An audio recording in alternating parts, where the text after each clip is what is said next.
Nicotinasma! You're watching Poindexter Lounge. You already know. You're watching Poindexter Lounge for the unity. Poindexter, you're getting all excited. Why don't you set aside an hour or two? We'll have a few drinks and a cup of coffee I don't drink.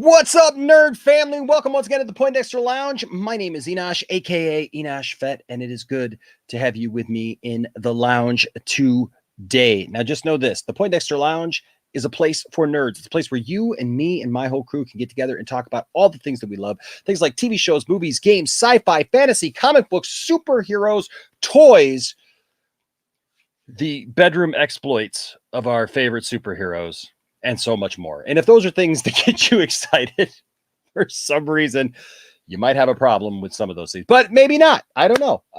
But you know what? Hey, if those are things that get you excited, if those are things that get you talking about the things that you love, then you have found the right place. So please hit that subscribe button as well as that notification bell, and let us know that that you dig what we're doing around here. You know, join up. Be a part of this ever-growing group of nerds. We got a wonderful community here. You guys are fantastic, and you make it exciting. All of you make it exciting to come into this toy room a few times a week and do this and have fun and talk about this stuff and have these panels and talk about all kinds of nerd stuff with all of our friends and share things with you guys in the chat and just have fun together. That's what this place is. That's literally what this is. It's a place for you. It's a place to hang out and nerd out about stuff. And so please hit that subscribe button and that notification bell so that you can be a part of what we're doing here. Also, if you would, please, before you leave tonight, make sure to give us a thumbs up. Make sure to give us a like. You know, do it right now. Don't put it off. Give us a thumbs up. You know you're going to like some stuff tonight. You know you're going to. Tonight is the lounging around stream. There hasn't been a lot of news this week, but we're just going to lounge around. We're going to talk about some stuff. And you know what? Like I always say, you never know what might happen here in the Poindexter Lounge. It's been proven time and time again. You never know who might pop in. I mean, we've had celebrities pop in. We've had just awesome, cool people pop in. We've had discussions that, like, you know, if you watched maybe the first hour and a half of the show, you might think, well, I don't know where they're going with this. I don't know if it's actually going to be something. And man, that hour or two hits, and all of a sudden somebody says something, somebody joins, something happens in the chat, and all of a sudden, next thing you know, man, we are off to the races and we're having fun. And people are like, this is the greatest stream ever. Hey, you don't want to miss it. The Poindexter Lounge really is a destination place. It is a place that you don't want to miss out on. And so, hey, welcome. We are so glad that you are here. Now, that being said, you know what? There are some of you who have decided to take that a little further, just beyond watching, and we're so grateful to you guys. And so thank you to all of our members. You can see here our list of members grows daily. And so thank you guys for all of your support, for becoming members here at the Poindexter Lounge, and then also for all of the Patreons. You guys are fantastic as well. We really, really appreciate all you guys, and hey, joining up and helping support this channel. It means a lot to us. I mean, I'm blown away every time I see somebody sign up on either the Patreon or the members, or somebody gives a super chat. And I mean, I'm amazed, right? Because look, we're just some people just having some fun here, and it means a lot to us. It really does. And that being said, don't forget, this Saturday we're gonna have a full day here in the lounge on Saturday, because Saturday at 12 p.m. Eastern Standard Time, we will be doing the members only stream. So there will be a members only stream. So if you are a member, you are welcome to join. I will be putting out a link for that only the members will see. You guys can get that link. Come and join us 12 p.m. Eastern Standard Time this Saturday, 2 days from now, and be a part of that. Then that will go from about 12 till 1. Now, in that stream, you don't just have to watch. If you want to come in and actually talk to us, you can come in, talk to us, chat with us, be on the stream with us, and it's a lot of fun that way. You can ask any questions you want. It's a lot of fun. And then from 1:15, because we'll go from about 12 to 1, and then about 1:15, we'll take a little break, refresh our drink, whatever. Come back at 1:15, and then of course that will be the Patreon live stream, and so that'll be for all the patrons. And guess what?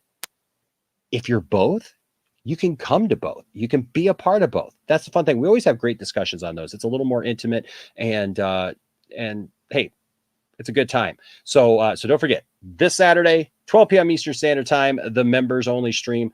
1:15 p.m. Eastern Standard Time will be the patron stream, and then Saturday night, 8 p.m. we will start here on YouTube and end up over at Twitch, but we will be watching Teenage Mutant Ninja Turtles, the movie. That's right, the very first one, and you're going to want to be a part of that. You're going to want to be around for that. So yeah, we're going to do a watch party, and it's going to be fun, and you're going to be here, and we're going to quote it. We're going to have so much fun doing that, and it's going to be a good time. Now, before we get started, tonight we got a giveaway. Look at this giveaway right here, guys. Nightwing, and it's fitting because we're going to talk a little bit about Titans tonight, but check it out. So we got this Joker Nightwing, look at there, from Death in the Family, and look how cool that is. We're giving this bad boy away.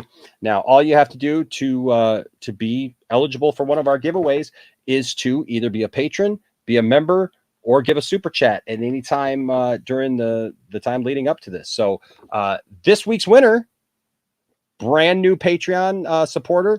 Thank you so much. He's right down there at the bottom, Mr. Paul Smith. Paul, you have won this figure. Please contact me. You can email me at poindexterlounge@gmail.com, or you can contact me via social media, whatever, so that I can get your information and get this bad boy out to you, courtesy of our good friends at Benson's, courtesy of our good friend Mark at Benson's. A lot of time you guys see Benson's giving super chats and having conversations with us. That's Mark. He was the guy who always talked about Condor Man, and we just did the Condor Man watch party a couple of weeks ago. But guess what? He supplied this, and this is fantastic. Oh, you know what? I should have Tiffany. Why don't you have one of the boys go grab what Mark sent you, and unless you have it with you, I don't know if you have it with you. Oh, she's got it with her. Okay, awesome. So we're going to show you. Mark actually sent Tiff-tastic something, and so we're going to add that for you. So Paul, you win. That's you, buddy, and congratulations, sir. So glad that you were able to be a part of that. And so we'll have another giveaway starting tomorrow. We'll announce what that is. I'll tell you what it is. Actually, it is. You guys hear me talk about this a lot, but it is. It's this series right here. It's the Man of Steel 6-issue miniseries right here. And you get, this is back in 1986. I tell you guys about this all the time. This is what I believe a lot of the Man of Steel movie, there's a lot of that in here. This was when they revamped Superman and made it all about the fact that, it was more about Clark. It was more about that aspect of Superman. Clark being the real guy, Superman being the facade, and kind of getting away from that time where Superman was the real guy. So anyways, so this will be this week's giveaway. The entire 6-part series. Oh, I got a couple extras there. But the entire 6-part series, you'll have it right there. Great covers too, classic covers. There's cover number 1, him meeting Lois, his first meeting with Batman in this continuity. Awesome stuff there. Lex Luthor, Bizarro, and then finally some things about his Kryptonian heritage. You get that whole set, and we'll be giving that away to somebody next week. All right, so that's that. Hey, because we like to give a little bit back here at the Poindexter Lounge. So that being said, I am going to bring in my guests right away so that we can get going. And we got some other guests who will be joining us later. And it's going to be a fun night. Like I said, we're just going to chill. We're just going to have some fun tonight. And look, if you're in the chat and there's something that, that you definitely want to talk about, that you'd like us to discuss, I try to monitor the chat and see what's going on. Obviously you can always, if you give a super chat, we're going to see that right off the bat. So, and I've told everyone I'm going to do a much more better job of, like, as soon as I see a super chat, I'm just going to start cutting everybody off, because StreamYard does this weird thing where, like, it keeps going and going and going. And a lot of times I don't want to cut people off, But if it keeps going, sometimes I lose it and I can't bring it up. And I don't want that to happen anymore to anybody. Usually we track it down and we find it and I read your comment, but I want you to be able to see your comment on air. So just know that I am doing my best, that when I see your comment, bam, I'm going to get it in there. So if you give a super chat, bam, it's going to get in there. So ladies and gentlemen, first of all, you love her. You love her. She is my partner in crime here at the lounge. She's not on here enough as far as I'm concerned. But she is definitely a huge part of this channel, and actually a lot of inspiration for the channel. I've shared this a few times. Like, she's the one who told me the first time, like, hey, we should go out in there and talk about movies and stuff. I had this little channel. It wasn't even called Poindexter Lounge. It was just called Enosh Vet. I ended up changing the whole thing. She came up with the name, everything. So I mean, the fact that I'm sitting there wearing a Poindexter Lounge, a Place for Nerds t-shirt, which you can find in our Teespring, that all has to do with this woman right here. So, ladies and gentlemen, will you welcome to the stream, hot off a week of having had surgery last Thursday, but you know what? She's here for you all tonight, and she's kicking butt still and taking names, because that's how she rolls. Ladies and gentlemen, Tiff-tastic. What's up? Hello, everyone. Hey. And thank you for all the prayers and thoughts. I appreciate it. Heck yeah. How you doing? Tell all the fine people how you're doing. Better now that I'm a week out. I must love the people here at Poindexter Lounge, just because I am only one-handed right now, so I can't really do makeup or anything like that. So I decided to wear my controversial Batman top today. But I'm doing better. I'm just trying to, I'm currently icing my arm right now as we speak, and my hands feel a little tight and swollen, but I figure if I can be here instead of speak to text on my phone, why not jump on the lounge for a little while? Absolutely. Well, I know everybody loves you, Tiff, and we're always glad to have you. We love having you in the chat, but it's even better when we can have you right here on the stream with me, because let's be honest, who would you guys rather look at, me or her? Even in her sling and everything, man, you're much better than I am. So I feel like I need to get like a Harley Quinn sling or something. Well, maybe that'd be kind of cool. Well, we you know, why haven't we decked out your the one that you have now? Like, we could have used some puff paints and done some cool stuff on there. But hey, why don't you show them, Tiff, what Mark from Benson's sent you this week? I don't know if I can see the full thing because I only have one arm. I thought this was super cool. I've been using this since it came in. Let me just make sure I have it the right way. I have a Harley. I can't do it one-handed.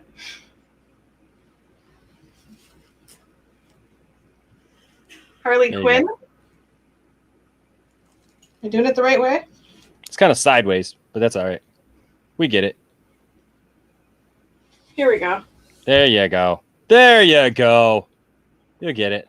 Isn't that awesome? It's really soft, too. It's super soft Harley Quinn. I actually got 2 Harley Quinn gifts for getting well. Enosh Vet also got me one that I had hard time finding, and it was the Harley Quinn, because when it first came out, it was hard to find.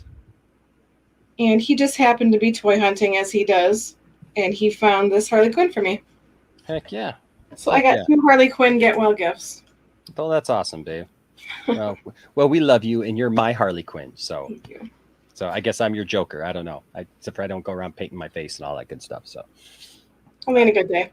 There you go. Maybe. All right. So before we bring in our next 2 guests and we start talking about stuff, I do want to say hi to everybody in the chat. What's up, Ryan? Heroes don't do that, huh?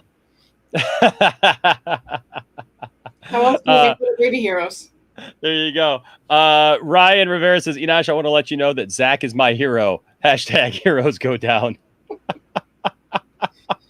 Anthony Belcher says, hello, Enosh. How was your day? And Zach is the best, the greatest of all time, the GOAT. Absolutely. My day was interesting. I'll tell you about that. I'll tell you guys about my day here in a minute. Yes, Bat Dan says, I love seeing Zach stick up for other DC creatives. Absolutely. What's up, baby girl? Good to see you in the chat. What's up, Geek Studios? I caught your stream earlier, or Was it earlier today? I don't even remember my days. I think it was earlier today. Mary Wilcox in the house. Yes, Zach is king. Absolutely. Let's see who else is here. What's up, Caleb? Good to see you. Good to see you always in the chat. That's my looking for people in the chat noise. Here is everybody when I announced that you were going to be in here, Tiff. Like Tiff, yay, Tiff, yay. Oh, hey now.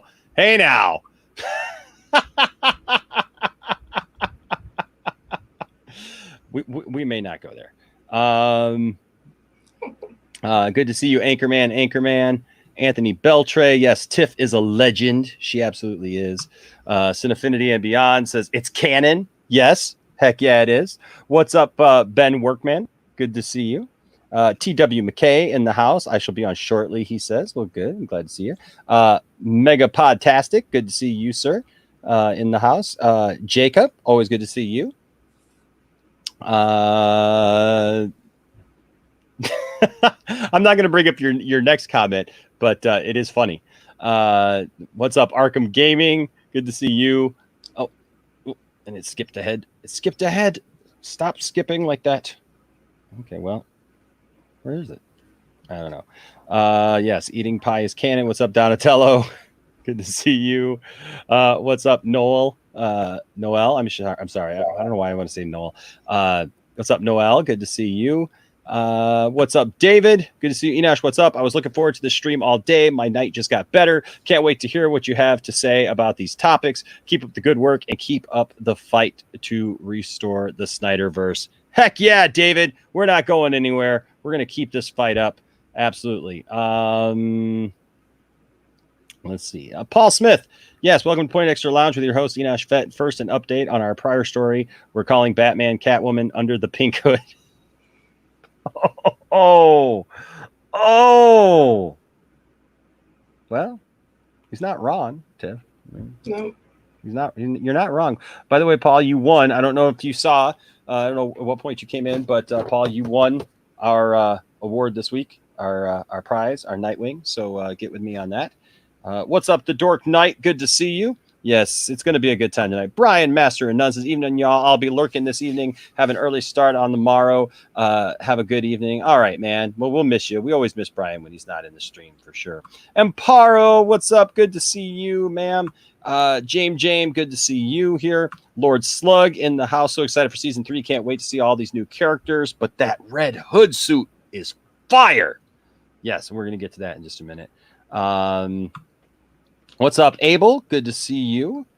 Let's see. Ryan Cinematics, good to see you. This is What Is Up, Enosh. I am looking forward to this stream. Good, thank you so much. You know what? That always makes me so happy, guys. When I hear that you guys have been looking forward to our streams, that means a lot to me, and I know it means a lot to Tiff too. Thomas Bartholdi says DC needs to get over itself and realize they would have had a great run with Zach. You're not wrong about that either. What's up, Mask of Shy? Good to see you, sir. Tiffany, you know that poster that, and I know you know this, but I don't know if you know this. You know that poster that was done that had you and me and it had all of our friends in the Snyder Cut? And all that stuff? Mask of Shy made that. Aw. Yeah. That's awesome. Heck yeah. All right. Well, I think I got to most people. What's up, Keely Chow? Good to see you, Keely Chow. Oh, good. You saw Paul. Awesome. Paul saw that he won this week. William Powell says John Burns. Get out of here, William. William's gonna come in here. Just he says almost done with Loki. Yeah, you know what? You take your time with Loki, and then you get in here whenever you get in here. That John Byrne run is amazing, and I won't hear anybody say anything otherwise. So you can just. Yeah, you can just stop with that. Everybody in the chat saying hi to Tiff. What's up, Tim Possible? Good to see you, sir. Yes, look at everybody. Like Tiff-tastic. Tiff, hey, how are you? Yay, Tiff. Hi, Tiff. Tiff-tastic. Hans with Hi, Daddy Enosh. Let's see. Tiff-tastic. I'm old. You're not old. Tiff. Tifftastic. I think I already put some of these. Yeah. Hey, Tifftastic. Everybody's super excited to see you, Tiff. Where's the dude in the black hat? That's a good question. He's upstairs somewhere, I think. What's up, Cherie? He had to go pick up his brother, so he is exhausted and he's getting ready for bed because he's going to work tomorrow. Heck yeah. What's up, Cherie? Good to see you. Baby girl says, keep getting better, Tiff. Paul Smith says, hey, Tiff, so good to see you recovering. Cherie says, oh, hi, Enosh. Didn't see you there. Here I am. All right. Yeah, the Harley Quinn blanket. Isn't that awesome? Yes. Geek says, hope you get well, Tiff. Yeah, it's yeah, Mary likes it. There you go. Alrighty. Well, I like what Infinity and Beyond called me is Tiff the Tool Lady. She is. You guys don't even know. This woman, I tell you what, does man, she just knocks it out of the park. She's absolutely fantastic. Jimmy says, what's up, Enosh and Tiff? Glad you're doing better. Nick Hammond says, hey, Enosh, good to see you, Nick, for sure. All right, bro. All right. So that being said, Tiff, we got a couple of guests and we're going to talk about a couple of these stories, and then we'll see where the night takes us. Cause you just never know, Tiff. You literally never know what's going to happen. I know. Now that I've been awake a little longer because my schedule is thrown off a little bit being on pain meds. Mm-hmm. And so I will be on until my pain meds start getting me tired. So you're like the Matt Jarbo of the stream. Well, I'm not calling things weird and like taking the stream down though either. So I'm more positive. I'm not as negative. No, sorry. Oh, too soon. Oh, holy crap, Matt! She's calling you out, bro. I blame it on the pain meds. No.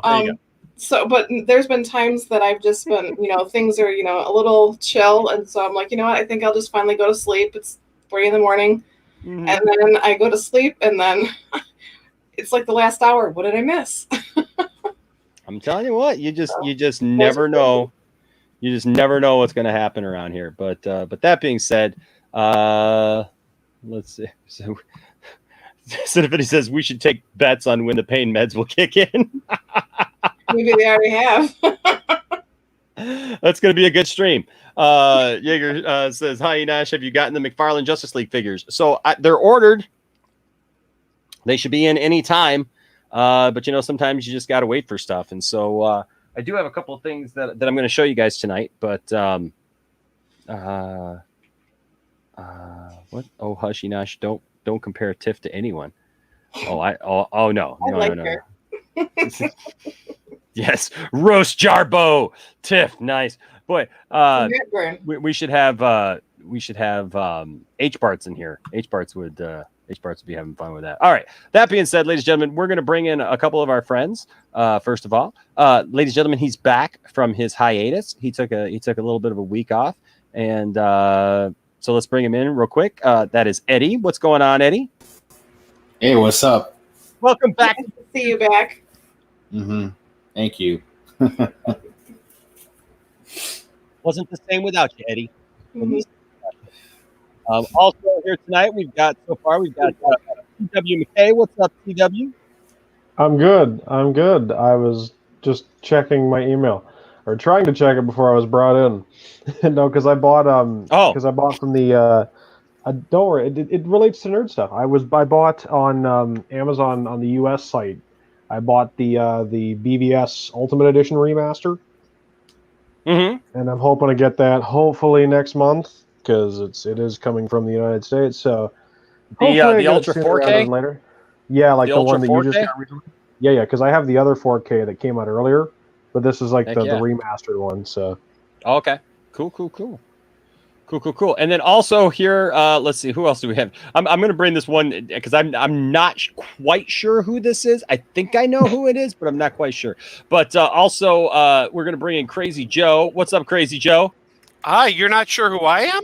No, I know who you are. The last person here is somebody I'm not quite sure who it is. It could be one of like 2 or 3 people, but they've kind of changed their name. So I'm not quite sure exactly where we're going. It also could be, it may not be a guy. I'm not sure. It could be anybody. So, but Joe, I will have you know, I got yelled at for going on your channel the other day. By who? Oh, was it the retro blasting guys? No, it was not the retro blasting guys, but I got yelled at because you are known, I guess, for not liking the Snyder Cut.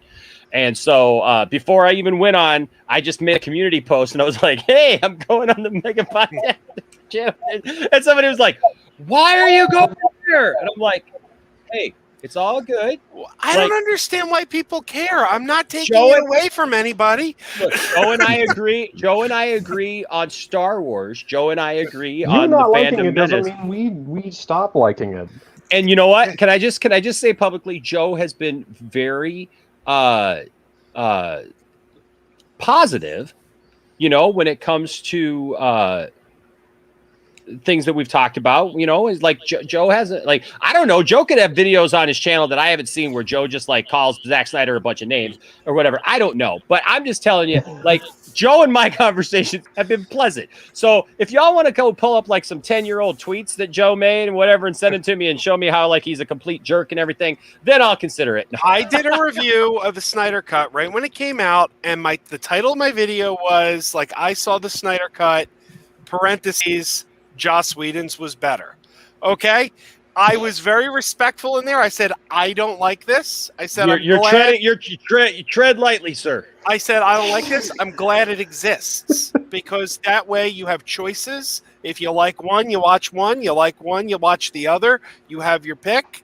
But this isn't for me. I went over some of the reasons, and I got lambasted in the comments. And I kept saying, I don't understand why you care. Just watch what you like.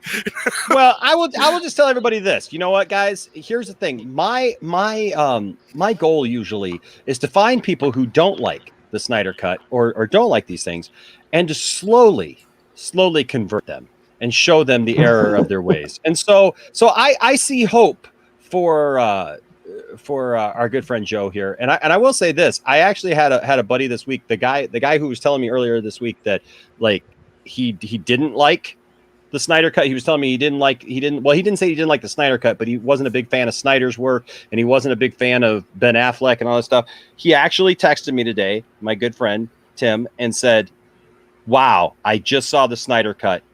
It was amazing. It was fantastic. I loved it. Enosh, you were right." So, Joe, it's just going to take a little while, man. I'm going to rub off on you. Don't trust me. One thing I've said from the beginning is I am a big Zack Snyder fan. I like everything he's done except his DC movies.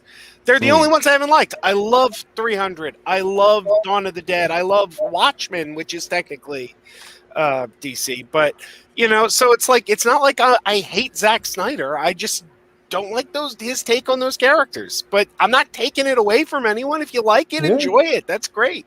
Yeah, no. Like I said, look, we open it up. If I've always said, look, as long as people are respectful, like I'm fine with anybody's opinion. Everybody doesn't have to like the same thing. You know what I mean? And the thing is, the only time that I wouldn't have somebody on is if they were just like, because I've had plenty of people come at me that way, but I've even been forgiving of people who like come at me hard over the whole thing. And like Ryan says here, it's only a matter of time, I suppose. So what's that a reference we'll get to it. But ladies and gentlemen, not our last guest, I'm sure, of the night, because we have other people who are coming in. But also here, this is a great way to this is a great way to segue. Are you ready for this? Ladies and gentlemen, it's Batman himself. I go down.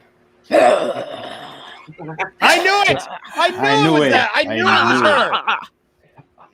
it was her. She didn't even need to say anything, and I knew it. I knew it was her. It's canon now. It is canon. It is. Hey, Saggy, I got you a drop just for you. Are you ready for this? It's all relative. It's all relative for this discussion. Here we go. No, here we go.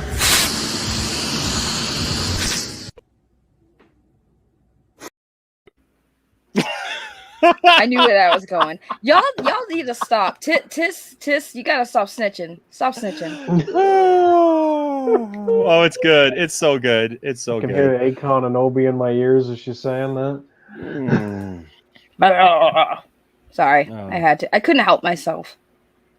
Oh my goodness. Yeah, no, I told you. I it is what it is. But so yes, the story that just keeps giving and giving and giving and just when he's giving all right. And just when you think you can't take any more, the story just keeps giving. Pushing us all beyond where we could ever think that we could ever go. And you know what? Can I just say to all my haters out there who are, I can hear them now, Tiff. I can hear them now. How dare you? You're a preacher and you're talking about sex. Yep. I like sex. Sex is great. Sex is awesome. Sexual things are fun. That's how you all got here, you prudes. Shut up. It's fine. Y'all's virgin ears will be just fine. Some of y'all need to go have some sex because you're too pent up with anger and hostilities towards freaking nerd stuff because y'all are a bunch of nerds. There's some times where it's not bad as a guy to like have a girlfriend. Just saying. Damn, Mom. I'm all about nerd culture. I'm all about nerd everything, but I'm not going to sit here. I've literally had people message me. I can't believe, Enosh, you said something about sex or something sexual. It's so horrible. How dare you know? And then these people for the last month have been on this thing. He's a preacher. He says he's a preacher. Yep, I sure am. You know how many? There's a whole freaking book in the Bible dedicated to sex. It's called Song of Solomon. Go read it. It talks about what Batman does. Okay, it literally talks about. Like when Solomon is talking about, hey, go and taste of her pomegranate, what do you think he's talking about? A fruit, duh. Jesus. Oh yeah, I'm sure. Yeah. When it says to enjoy her breasts as goblets. Yeah, chicken breasts. Oh, is that what it's talking about? Okay. They've talking about gourmet meal before, so that's new. Chicken breast, get your head out of the gutter, you two. Jeez. Chicken wing. Jeez, it's just chicken breastitis. I'm just saying. I am not a prude. You know what? I actually use this as a wonderful way to have a great conversation with my son tonight about the meaning of like knowing what your future partner, having a conversation with it, having a conversation with your partner, and knowing exactly what it is they are into or willing to do or not willing to do beforehand, because you know what? You should never just want to try to force somebody to be something that they're not. And I get that. And that's fine. You can be whatever you want to be. But the reality is like, look, there's a lot of people who feel like they're stuck in relationships because they don't have a conversation about sex. They don't have a conversation about their lives. And you know what? You end up pretty upset in the end. I feel uncomfortable. Well, you shouldn't. I don't like this. I don't like what it. I don't like Tim this. says. What is sex? Tim says this escalated quickly. I was not expecting this conversation. I was not expecting this conversation for another 10 years of my life to have to sit down about where babies come from. You guys all should have been a fly on the wall when he had the talk about the birds and the bees with all.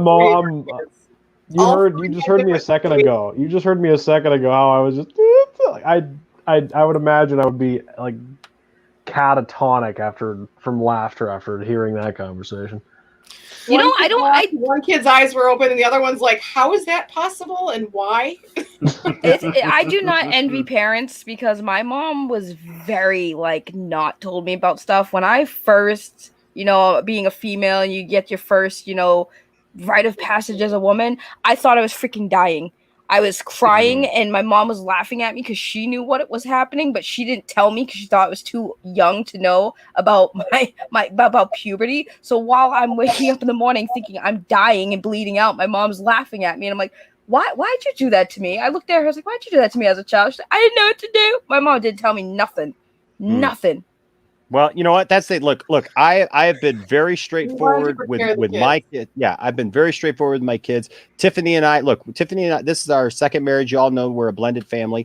And this was one of the first conversations, man, that Tiffany and I had right out the gate because we did not want to be we both had bad experiences with people before who did not, who were like, you wonder how they ever had kids because they were like not comfortable in their own skin. And it's like, turn all the lights off in the dark, under the covers, fully clothed if you can. That sounds like and its own clue.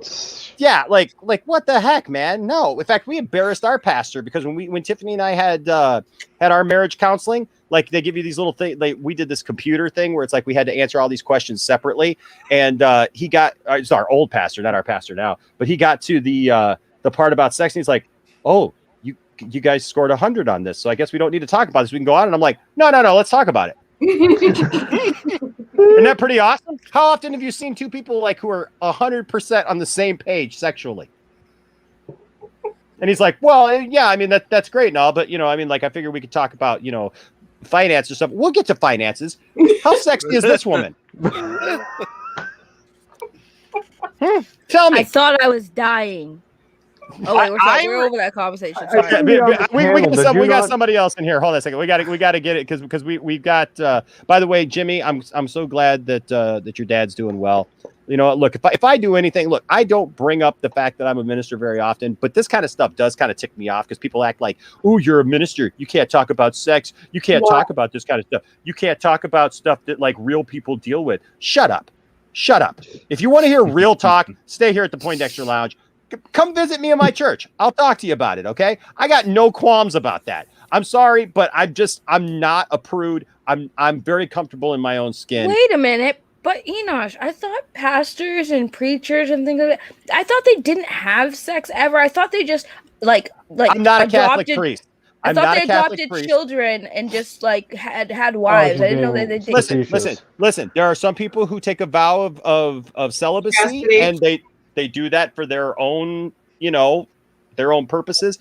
I am not a Catholic priest. That is not something that I have taken. I don't think I could do that because you know what? I likes to get it on. So celibacy doesn't always stop a Catholic priest either. I guess. Well, that's true too. That's a whole other. We're not going on that rabbit hole today. That one's not good. That one's not good, and that's not. Is preacher sex different than non-preacher sex? Is there like a formula, or is there like some things you can't do sexually? Do you guys have kinks? I have many questions now. Long as we're not answering them here in my presence, I think we're all good.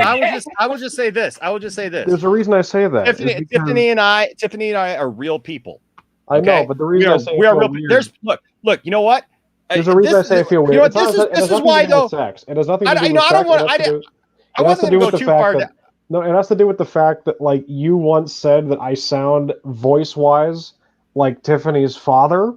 No, like my dad. Like my dad. Your father, excuse me. The point is that's why it's a very strange conversation. Oh no. You don't know my dad very well. My dad, look, I didn't meet my dad again until I was almost 30 years old. That's true. My dad is so far beyond all that stuff, man. My dad is we'll talk about he's been married to his wife for like 30 years or whatever. And no, he still loves her. He still loves her like the day that they got together, man. And he ain't got a problem saying it. Look, I want my kids. And look, I didn't think that we were going to go down this rabbit hole, but I will just say this. One hole or another. I don't care. With this woman right here, I want my kids to see me pinching her butt, squeezing her, kissing her. As long as she's okay with that, I want my kids to see that I love their mom, that I love this woman. Because you know what? I want my kids to have healthy relationships and to not be afraid to express their love to somebody else. You know what, Saggy? I won't get into all the details, but I almost want to do a second channel where I answer questions like this from the perspective of what I do, because I think there's too many channels out there. During the members stream. There you go. Members stream, right? There are too many channels out there. There are too many Christians out there who literally are living their lives like they're scared of everything, and they give people a bad name. And I want people to know there are as normal as you can be. Right. I don't mean what's normal. Right. But there are people who enjoy life. Can I just say that? People who enjoy life, and they're people of faith. And I'll just put it at that because Ray Porter is here. That's why I'm laughing. Ray Porter is Ray Porter. Is Ray here? Is Ray here? Zooming it as user. I am a fan. Ray? Good to see you again. I'm just saying, bro. I'm just saying, man. That's the way it is, man. Yeah. Did you like I said, you never know what might happen here at the Poindexter Lounge. Ray Porter might, be in the chat. And Infinity and Beyond, he has something. He says, "Praise the Lord and squeeze that butt." Absolutely. Who said that? Sinfinity and Beyond. I'm just saying. Hashtag. I'm just saying. I love this woman like you guys don't even know.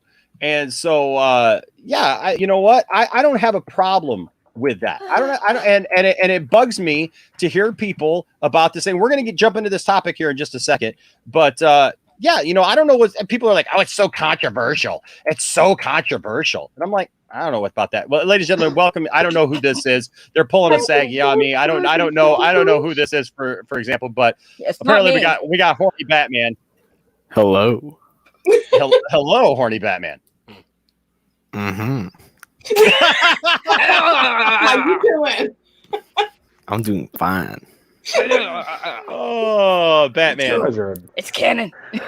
Mm-hmm. Oh my gosh. It definitely is. Listen. Oh yeah. It's canon. Seeing that It's smile canon. makes me think of like the Val Kilmer smile in Batman Forever. Hey, I'm sure Darkseid has seen a few dark sides, if you know what I mean. I'm just saying. Oh, he's seen more than just one. How do you think Orion got here? You don't conquer whole worlds. He's conquered more than worlds. He's oh my gosh. Yes. I'm telling you what, man. Darkseid, I'm sure is conquering a whole lot more than a few worlds. I'm just saying. Yeah.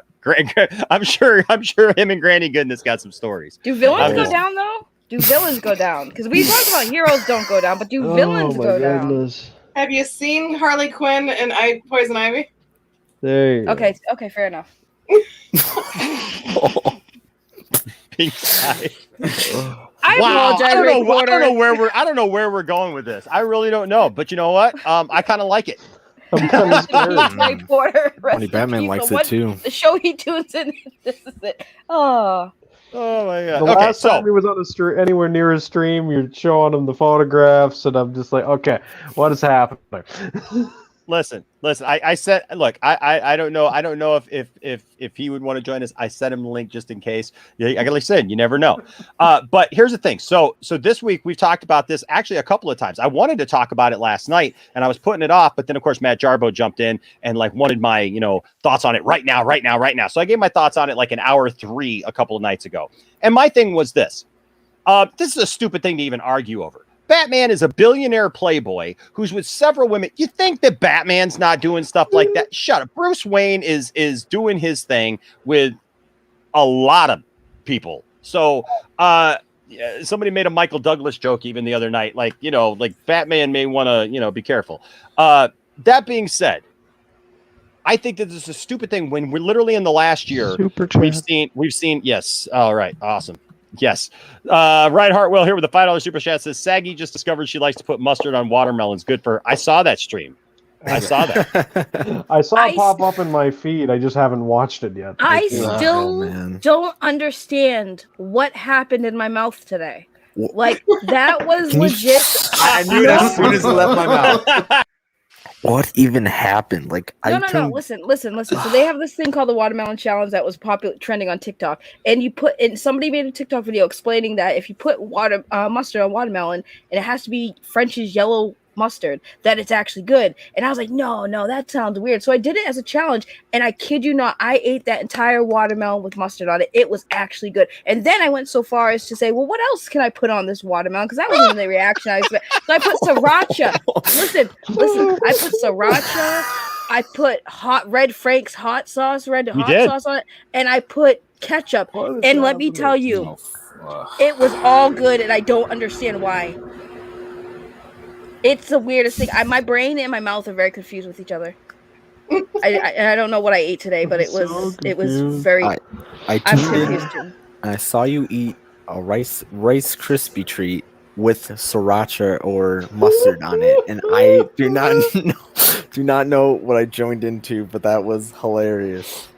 Let's just say the watermelon is a new meta fruit. I've come to realize that. I think whatever you put on it, for some reason, it makes it good. I don't know. But there is something very sinful about watermelon.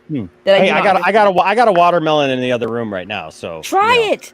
I hate mustard. I hate mustard. So I'm actually going to try it then because we have. Yep. I'm going to try it. I'm just waiting. We'll record it. We'll record it. Yes. We'll record it. I'm just waiting for the pomegranate challenge to start trending now. Oh dear Lord! Heck yeah, baby!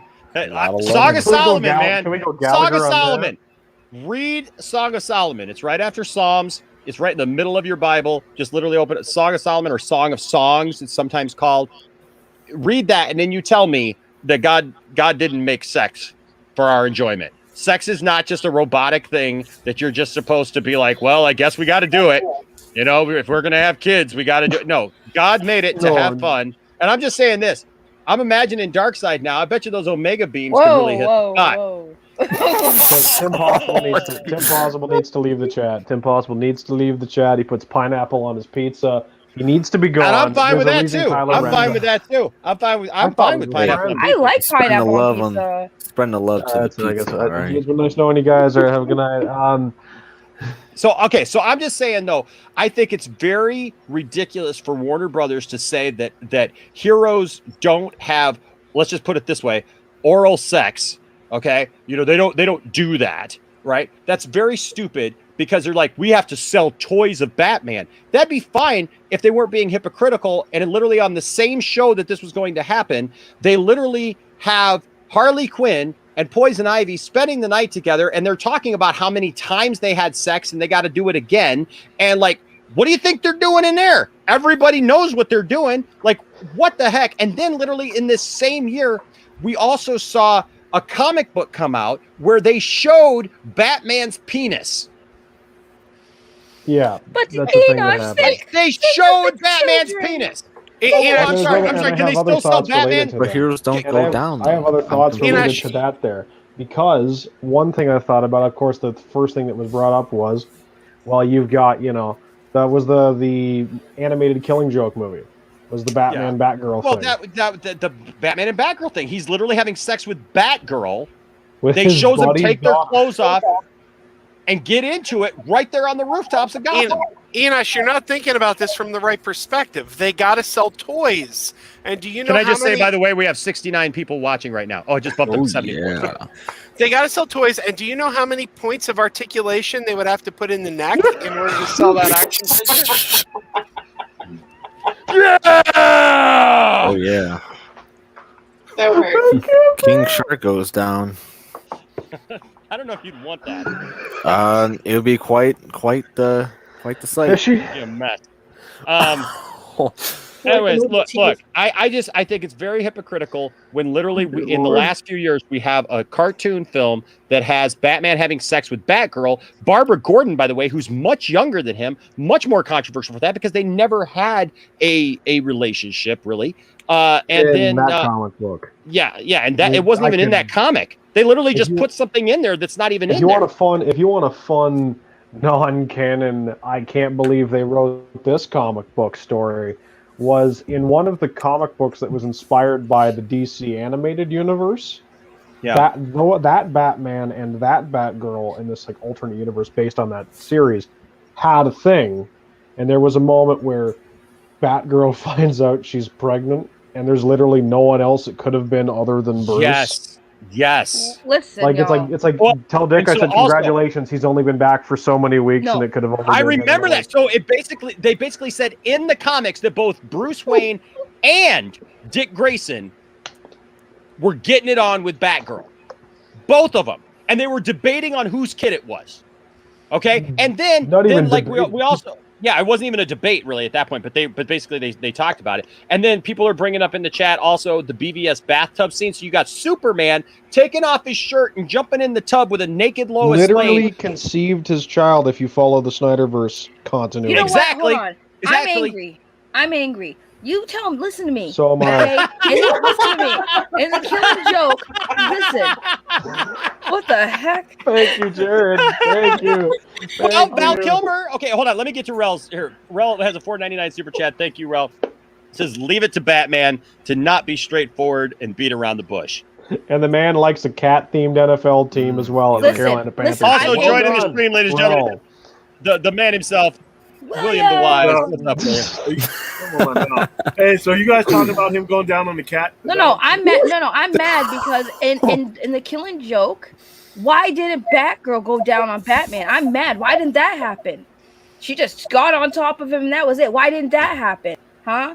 That needs to happen. Superhero women go down too. I'm very upset. Foreplay Batman.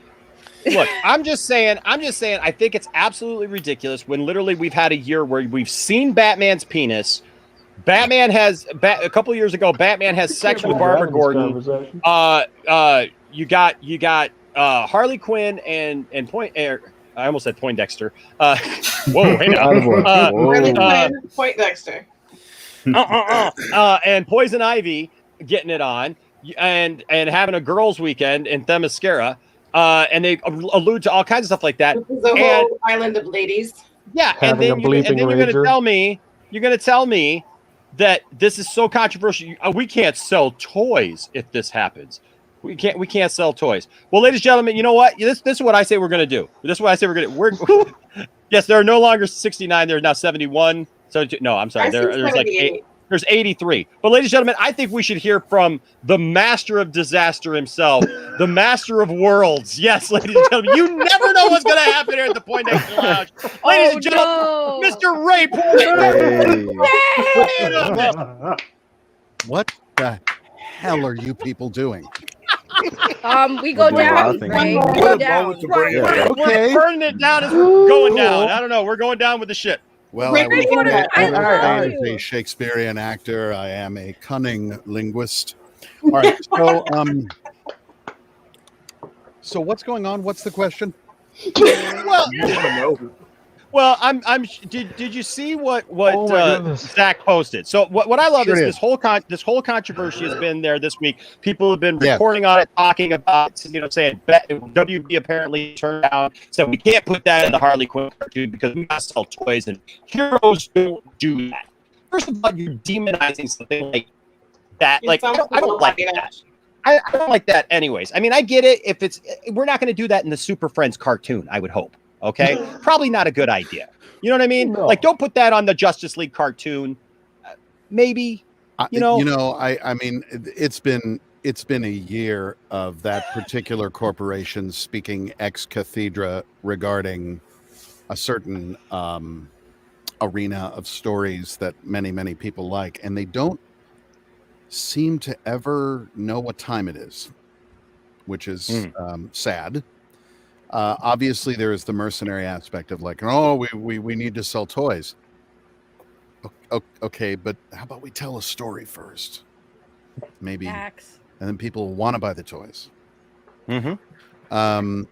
And as far as what's canon, I mean, I've been watching a lot of different arguments about what is or is not canon. The problem with it is there is no one person who can decree what is canon. If Zack Snyder says this is canon, it is. It is. If you do, it is. If an author does, if the fans do, whatever.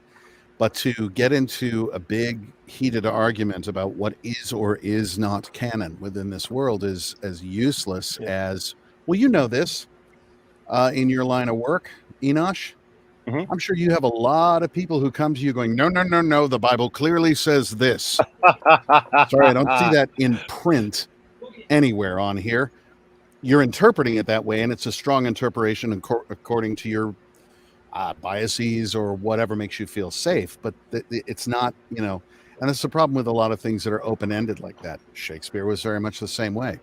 I don't know, Mr. Porter. I didn't feel as though your portrayal of that role was really what Shakespeare would have wanted. Really? Can you tell me what he would have wanted for lunch? No? Then shut the up. Well, we can pretty much assume what Batman would want for lunch. Hey, wow. Matt Martin had an interesting thought on this. Helping out by eating out, they say in the UK. I'm just saying. Matt Martin from the Lucasfilm Story Group had an interesting thought on canon. I'm sorry, go ahead. What? Okay, sorry, I didn't interrupt you there, Ray. Sorry.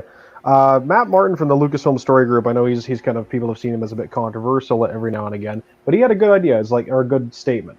Lucasfilm has a sort of set thing as to what they deem as part of the Star Wars continuity, but that doesn't stop fans from wanting to put together their own headcanon as to what they agree is and isn't, part of the story world that they enjoy. You know what I mean? Like it, and I know it's a little different in Warner Brothers' case, especially because I don't even know what they're doing over there, but but yeah. Well, funnily enough, I mean, I would be inclined to agree with Lucasfilm, but let's review that world. Essentially, I'll probably take heat for this, but for me anyway, that world began in 1977. Yeah.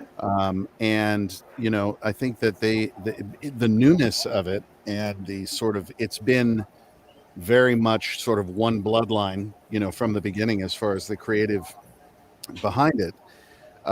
When you're talking about DC Comics, I mean, that's a lot. I was trying to research Darkseid, and it's like, oh, do you mean this version of Darkseid, or this one, or this one, or this one, or this one, or this one? And honestly, at this point, I don't think that you can say one way or another whether something is canon within the world of DC, because it's been so inclusive of so many different critical and creative energies. And that's very true. And it spans 8 years. Is it canon because you're afraid of taking a hit on your merch budget? That's and I mean, I don't know. I don't know, man, but I tell you what, Zach shot back out of nowhere with this tonight. With this today. That's what I saw. Yeah, and it was like, thank God for Zack Snyder. That's good enough for me. It happened. It happened at some point in Zack Snyder's universe. And like what are they going to say? No, it didn't. Well, you know what? In the Snyderverse, folks, this kind of stuff happens. Well, I mean, that came from someplace. Zach didn't draw that. That came from somewhere. Did Zach draw that? I don't know. I don't know either. I find it fascinating he keeps the cowl on. I know. That's what I was thinking too. Eyebrows really can get in the way. But handlebars for her. I don't know. Yeah. Hey now. The thing is, when you have someone like Zack Snyder, if he says, this is canon, this is of course this can be included in this world. Nice. That's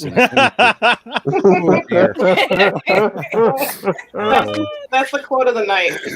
Oh my God. One would hope. Anyway, because I'm Batman.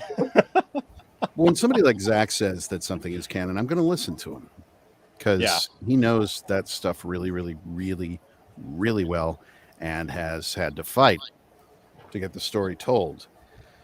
When there's a marketing department behind whatever the sentiment is, I find that suspect. I don't care who it is that's talking. And so I didn't pay a lot of attention to it in the beginning, other than this is going to be like a pork chop past a wolf's ear for the fans. They are going to go crazy on this, and I can't wait to see the illustrations, the comments, the all of that. And true to form, it's taking the anger or misunderstanding and turning it into something creative. But Zach put something out like this. I saw that earlier today. I was like, yeah, okay, man, damn right. Hey, look, you do what you got to do, man. You want to keep your lady happy, and right. I mean, for anyone to not know at this point in Batman's story, if that Batman and Catwoman clearly had relations, like, come on, they've been having the spicy on our will they, won't they for a long time. They have a daughter together on one of the multiple Earths. More than one. I mean, literally, the mainstream comic has another version of Helena Wayne who is Batwoman in like 20 years in the future. And then there's the Huntress from another world, and then there's this and that. It's just and he's got Damian Wayne too. I mean, my goodness, he's Batman gets around. What a hoe. I don't think there's any dispute that he gets around. I think with Warner Brothers and people who run DC, they care about how it's articulated and how it's depicted.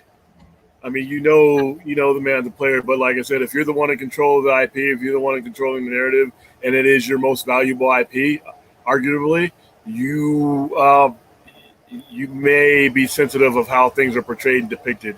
I would be inclined to agree with that, William. I really would. It's not a question of if it is; it's how it is, which that's a whole other argument. Like Harley Quinn. You expect to watch the Harley Quinn cartoon and see a lot of vulgarity, a lot of graphic stuff, and it's hilarious. It suits her, but it may not suit the depiction that they want for Batman. Even though common sense tells you that he's had romance, he's done things, but it's never been graphically depicted. His penis being in in the episode is different from him actually going to town on somebody. And so it's what narrative you want for your most valuable IP. But hold on. Don't you? I mean, I'm not being cute here, William. But don't you think it's more of an exposure to literally show the man's private area in a comic panel? I don't have a problem. Look, I don't have a problem. I don't have a problem with them just saying like we don't want to show that on the show. Okay, like I don't have a problem with that. Like you said, it's Batman. We don't necessarily need to see all that. We don't have to experience it all to know that stuff happens.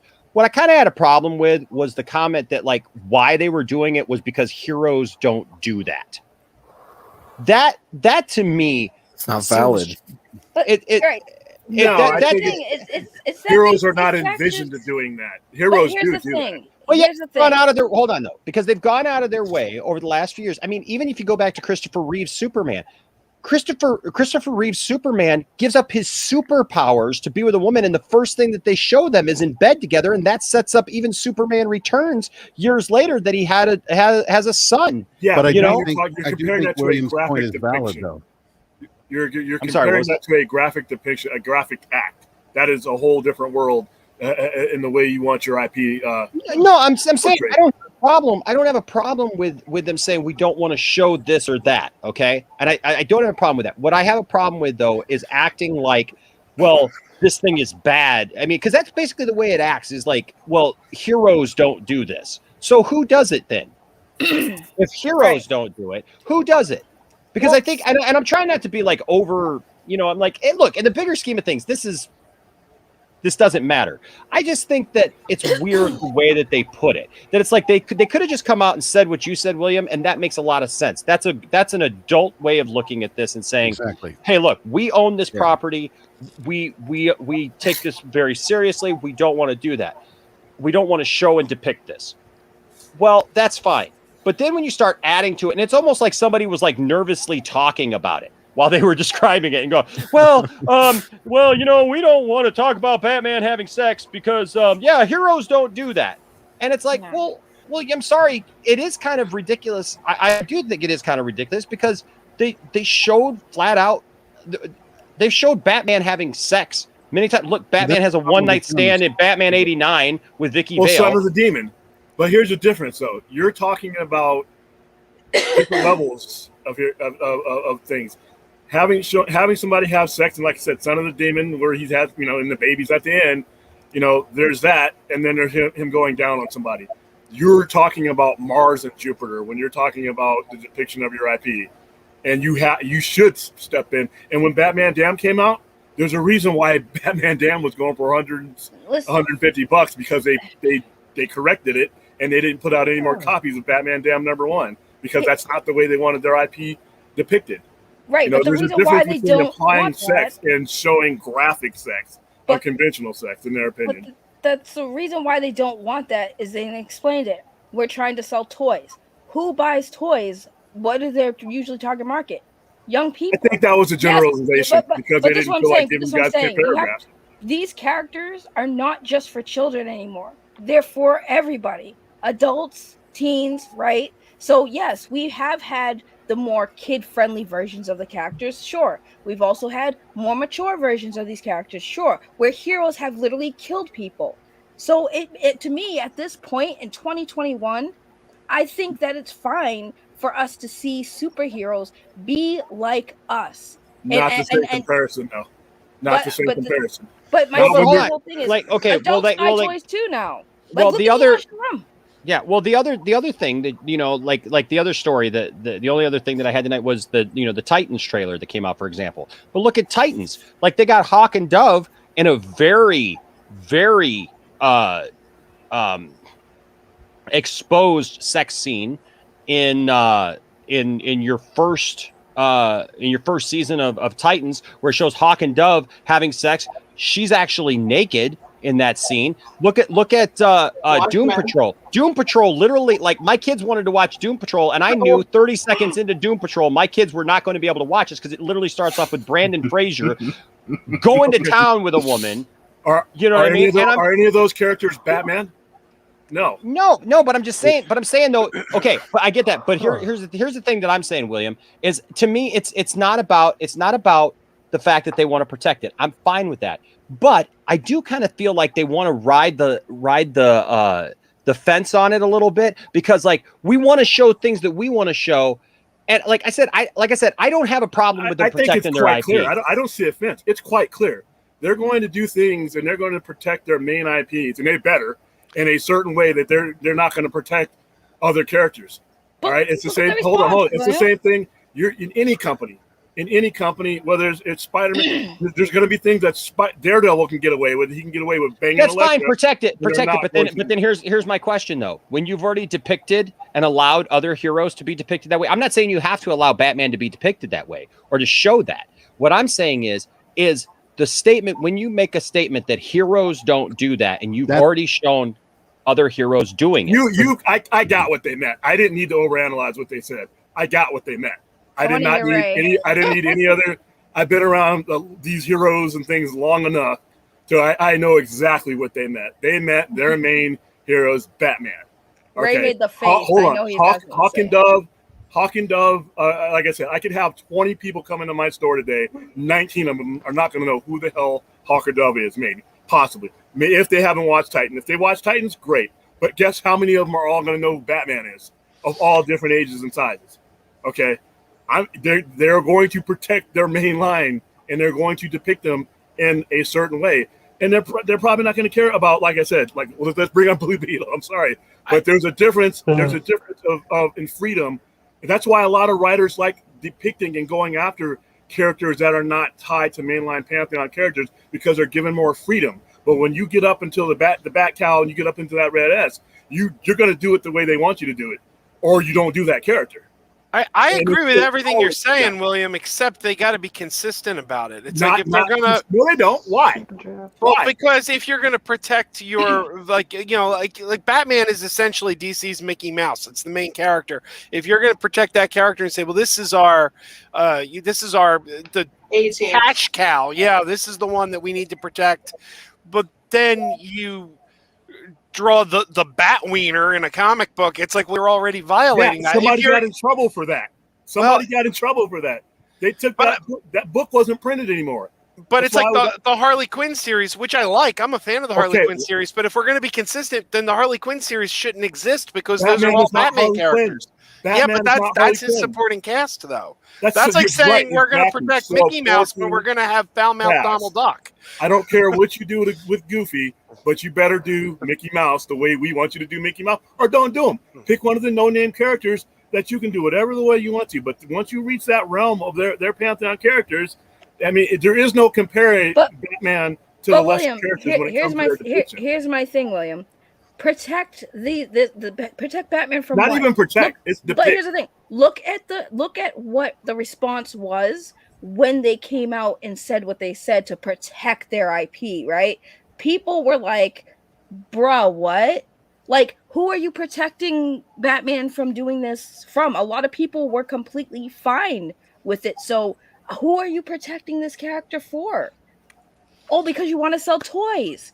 Well, guess what? You've sold toys for millennia, and you've depicted Batman in things that aren't for kids. The person who you heard from was not probably the person who made that But call. I'm saying, this is what the argument is, William, is that they've been selling Batman toys for a long time, and they've depicted Batman in ways that aren't kid-friendly, and still were able to still maintain. It's not even a kid-friendly thing. It has nothing to do with kid-friendly. It has controlling the depiction of IP. Batman has never been kid-friendly.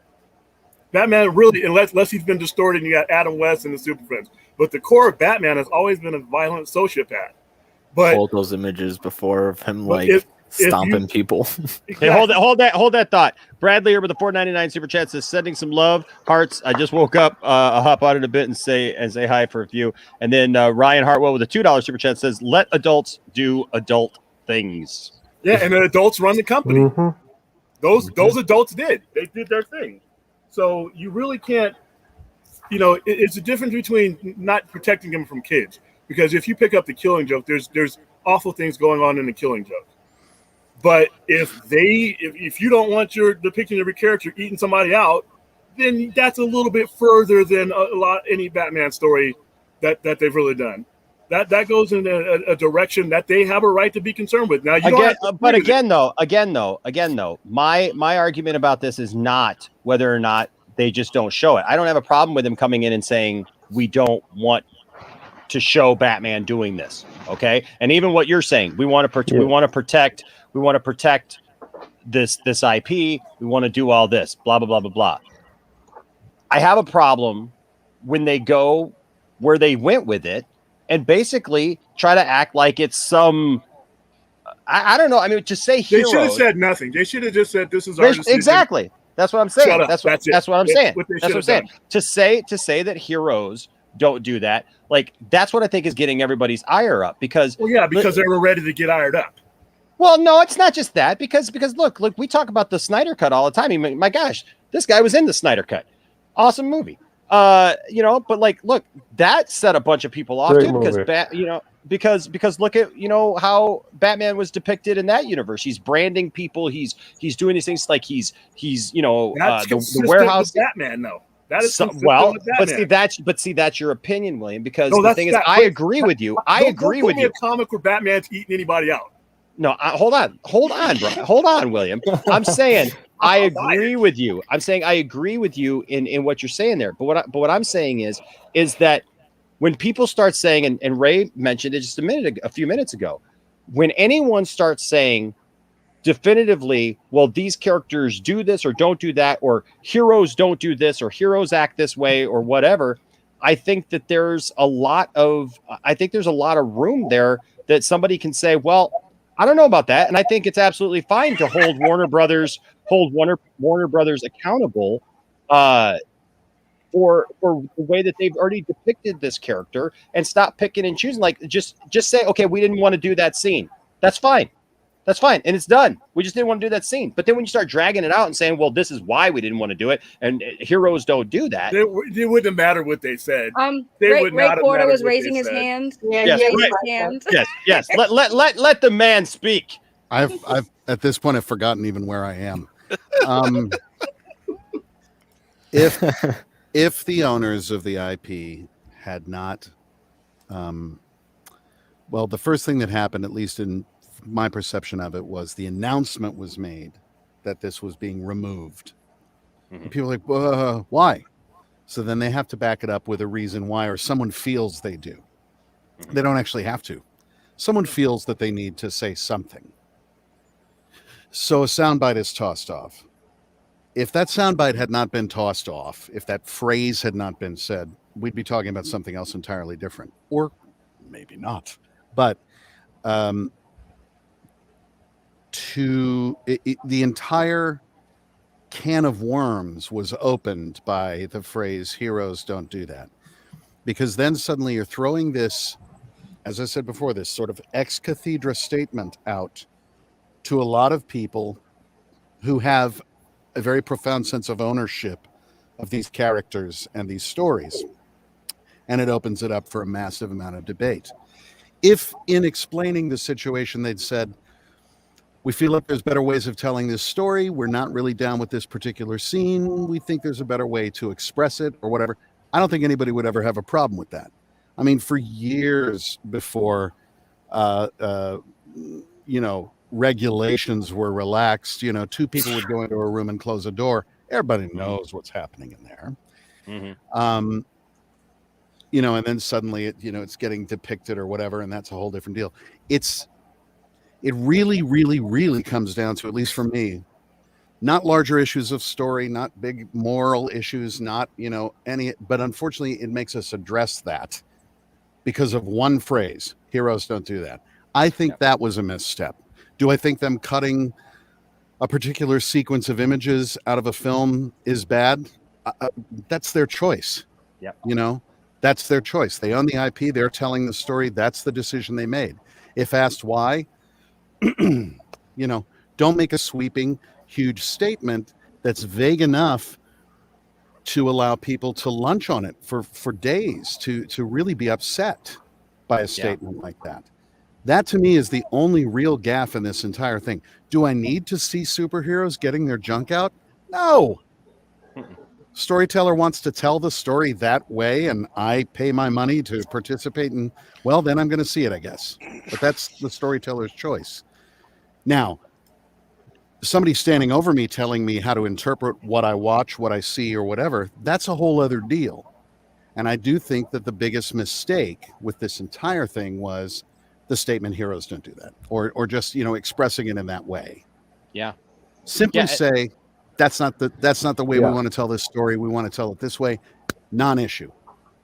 Unfortunately, it was said this way. I just think it was a PR mistake. Respectfully, I think they would have gotten eaten alive no matter what they uttered. And like I said, I understood. Odd choice of words, my friend, but all right. I fucking think the same way. I don't. But if you want to get down to semantics, the evacuators, our mainline heroes don't do that, or we don't want our mainline heroes depicted in that manner. And that I think that's saying too much, though. I think that's even saying too much because then you open up a whole other can of worms of like, well, we don't care about these other characters as much as we care about these characters, and then well, hold on, but then you're gonna, because that's a whole thing you don't even want to go down. Then you're gonna say care about it's just like the saying about Batman. Look, it's just like the hypocrisy of, hey, we'll show female characters naked all day long, but the second you show a male character naked, oh my God, the world ends, and and everybody's up in arms. Stella here brings up a really great point, and I think that this is a good point. I mean, we're talking about comic book stuff here, but let's be honest. Yeah, absolutely.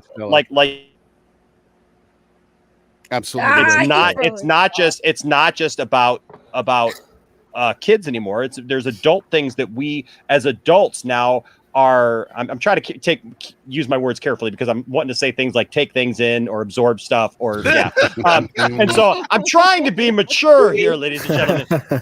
But no, we watch these things, and there's it's not you. When you watch something like Titans, or you watch something like these other shows, or something even like Zack Snyder's Justice League, it's definitely meant for a more mature environment. But like Stella says here, we are all sexual beings, but being emotionally, intellectually, sexually mature is a different subject. The immaturity in society is where the lame heroes don't do that came from. Yes. Yeah. I think that's a broad generalization. Why? But why? Like I said, there are so because many you're talking about stories. the difference between taking for granted that these heroes have sex, these heroes them wanting not to have them depicting a particular sex act. That's the difference. But William, I think you're missing what everybody's saying, because you're usually, look, William, I respect your opinion because you have some of the best takes on stuff. I mean, people always love your takes on stuff here. I think what you're missing is the point that we're not arguing whether or not it should be in there, or whether or not they should have it in there or not want it in there or whatever. Look, just like Ray said, I said it earlier too. If they don't want to depict Batman doing that, that's fine. They're absolutely free to do that. And I understand even the reasons why to some extent. But in that same token, I also believe that we make a statement when you have a world that you've created full of heroes, right? And you depict them as that, heroes. And you don't say, well, we just don't want, look, it'd be better if you just say, you know what, we just don't want to show Batman doing that. Can we just be honest? We just don't want to show Batman doing that. Or you say, heroes don't do that. Now you've basically made it sound like that thing is something good people wouldn't do. See, that's because that's reading a lot. That is not. What are heroes? William, people are going to read huge volumes into anything. I mean, that's the big lesson I've learned from this fandom. drop a like on something in Twitter. People read into it. That's not always good. No, it seldom is good. And in this case, I think it's bad. The thing is, if you know your audience and you know that people are going to dissect and parse and get in a lab and cut it down to the atom, what you say, then take some real responsibility, take some reflection, and don't pop off with a statement like heroes don't do that, because I mean, look what's happened, and to me, that was a mistake. I don't give a damn. Well, I don't give a damn either way necessarily what is shown or not shown in a superhero movie. Okay. I mean, yes. Okay. There's one movie where I would have liked something to be shown, but it eventually was. And now I'm happy. But that's just my own thing. But it is known certainly by now. I mean, I think you would have to be completely unaware of anything. It has to be known by now that you drop even the tiniest thing, people are going to run with it. They're going to talk about it. They're going to discuss it on their YouTube channels. They're going to fight about it on Twitter. They're going to analyze. They're going to do this again and again and again. And I understand that, but is that? And like I said, I'm not one to defend to the executives at Warner Brothers. Trust me. But I've also seen enough to the point where it's like, every syllable. How am I a grown man? I'm not any much older than some of you in here. How did I understand it without having to go chase my tail? And I moved on. I don't understand. I mean, because you chose to move on. Oh, some people didn't. Tiff is the host now. Tiff is our host. Yeah. He's probably trying to make sure that he's not glitching out. I mean, yeah, was that him? I thought it was me. Yeah. By the way, I just want to say though too, like I think the biggest issue with the line "heroes don't do that" is that, think about it this way: if Catwoman was going down on Batman, I guarantee you they'd let it go because she's a villain. So when you say heroes don't do that, it's like you're villainizing that. If Batman was involved, they wouldn't let it go. If Batman was involved, they're not letting it go. I'm just saying that's the whole problem with that line, though, William, is heroes don't do that. It's like they're villainizing that sex act, like it's like a awful thing. That's how I took it when I first saw it too. I'm like, you make it sound like heroes can't have relations. That's they can't do those things. That's part of. Well, they can't do that specific thing, and it's been a while. It's been a while. It's been a while since I've seen the animated version of the Killing Joke. I actually have a copy here. The funny thing is I was going to do that as a giveaway at some point to do the Killing Joke, but here's my question though. Actually, that went to RJ, I think. In that whole scene where he has sex with Barbara Gordon, is there anything, and maybe you guys can help me out in the chat, is there anything that implies that something more happened there besides just straight sex? Whatever that is? Is there like what's the question? Well, my question is like, do you see a little scene of maybe her head disappearing below the camera angle or vice versa? I don't think so. Whatever? Essentially, was there foreplay is what you're asking. Yes. I don't. Does he have more gadgets in his bat belt? he probably has some more than just tactical gear in there. Oh my god! Look, let's be real. Are we basically just implying that Batman's sex life is just vanilla? Let's just be real. There's implication and there's depiction. There's two different things. He's just boring in bed. He's boring in bed, guys. That's what it comes down to. He's a unit. Boring in bed. He's a unit. Implication and implying and depicting things. It's two different things. My Batman goes down, damn it. Well, this is what makes this conversation nuanced and very easily misunderstood, I think. As I feel like we're talking about two, maybe even three different things kind of simultaneously. There's the one of like how this was handled, implication versus depiction, which, I'm with you 100% on that, William. And then, there's the other thing of like, okay, let's take that statement and really analyze it and go with it. I'm saying the original statement itself is flawed, but that's a whole other thread of this discussion is like, okay, so heroes don't do that. Let's debate that. Or, and we're simultaneously talking about these things at different levels, and I think it can very easily degrade into crossed purposes. You know, you want to talk about, does Batman F word or not? Let's talk about that. Do you want to talk about a potential misstep on the part of the owners of the IP in explaining their artistic choice the way they did? That to me is a whole other conversation. Yeah. You know, so which are we talking about, basically? And if we're talking about all of it at the same time, I think it's very easy for misunderstanding to happen. That's all. Andy Summers didn't have a comment, but thank you, Andy. Andy gave Andy a made a hell of a comment. $50.02. Awesome. $50.02. I love that. I love that because that's he gave a super chat the other night, and it was like with 3 cents added to it. So thank you so much, Andy. That is just freaking awesome. It counts. That's freaking awesome, and we appreciate it, Andy. Thank you so much, bro. And if you do have a comment, man, you know, I know sometimes people they start to put a super chat and it messes up on them, and so then they feel like they can't say it again. But if you had a comment, Andy, make sure to get it in, and I'll pull it up anyways. Okay, but thank you so much. No, Ray, I think you're exactly right. I think that we agree that they can do whatever they want to with their IP. It's their IP. You know, but yeah, I just there's something about that wording that just does not sit right with me. That whole heroes thing, because I just feel like it does. I feel like it paints a broad stroke across. I was waiting for a second. I just think it's just a misstep. Honestly, if somebody had said, "Why are you doing this?" and they went, "That's not what we want to do." End of story. Yeah, we're done. This is our choice. We're done, which is fine. You know what? Go for it. That's your intellectual property. You tell the story.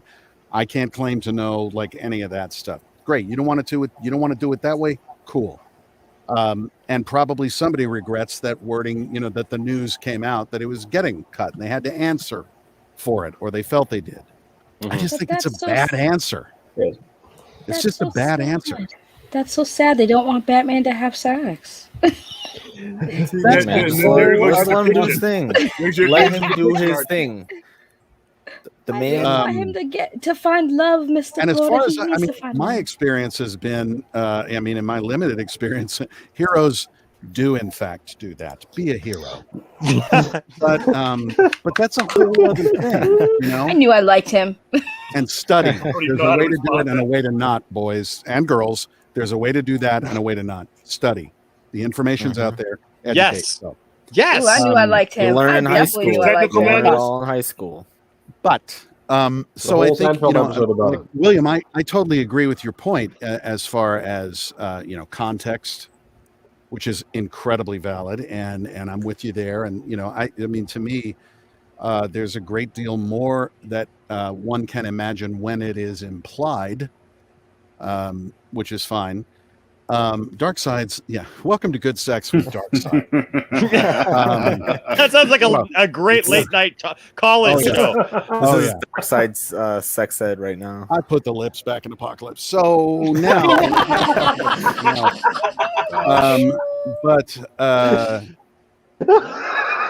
he doesn't just conquer worlds, people. He doesn't conquer worlds. I'm trying to form a thought, and I'm also a 9-year-old, and I'm going for the most gutter humor. Exactly right. That's why we love you.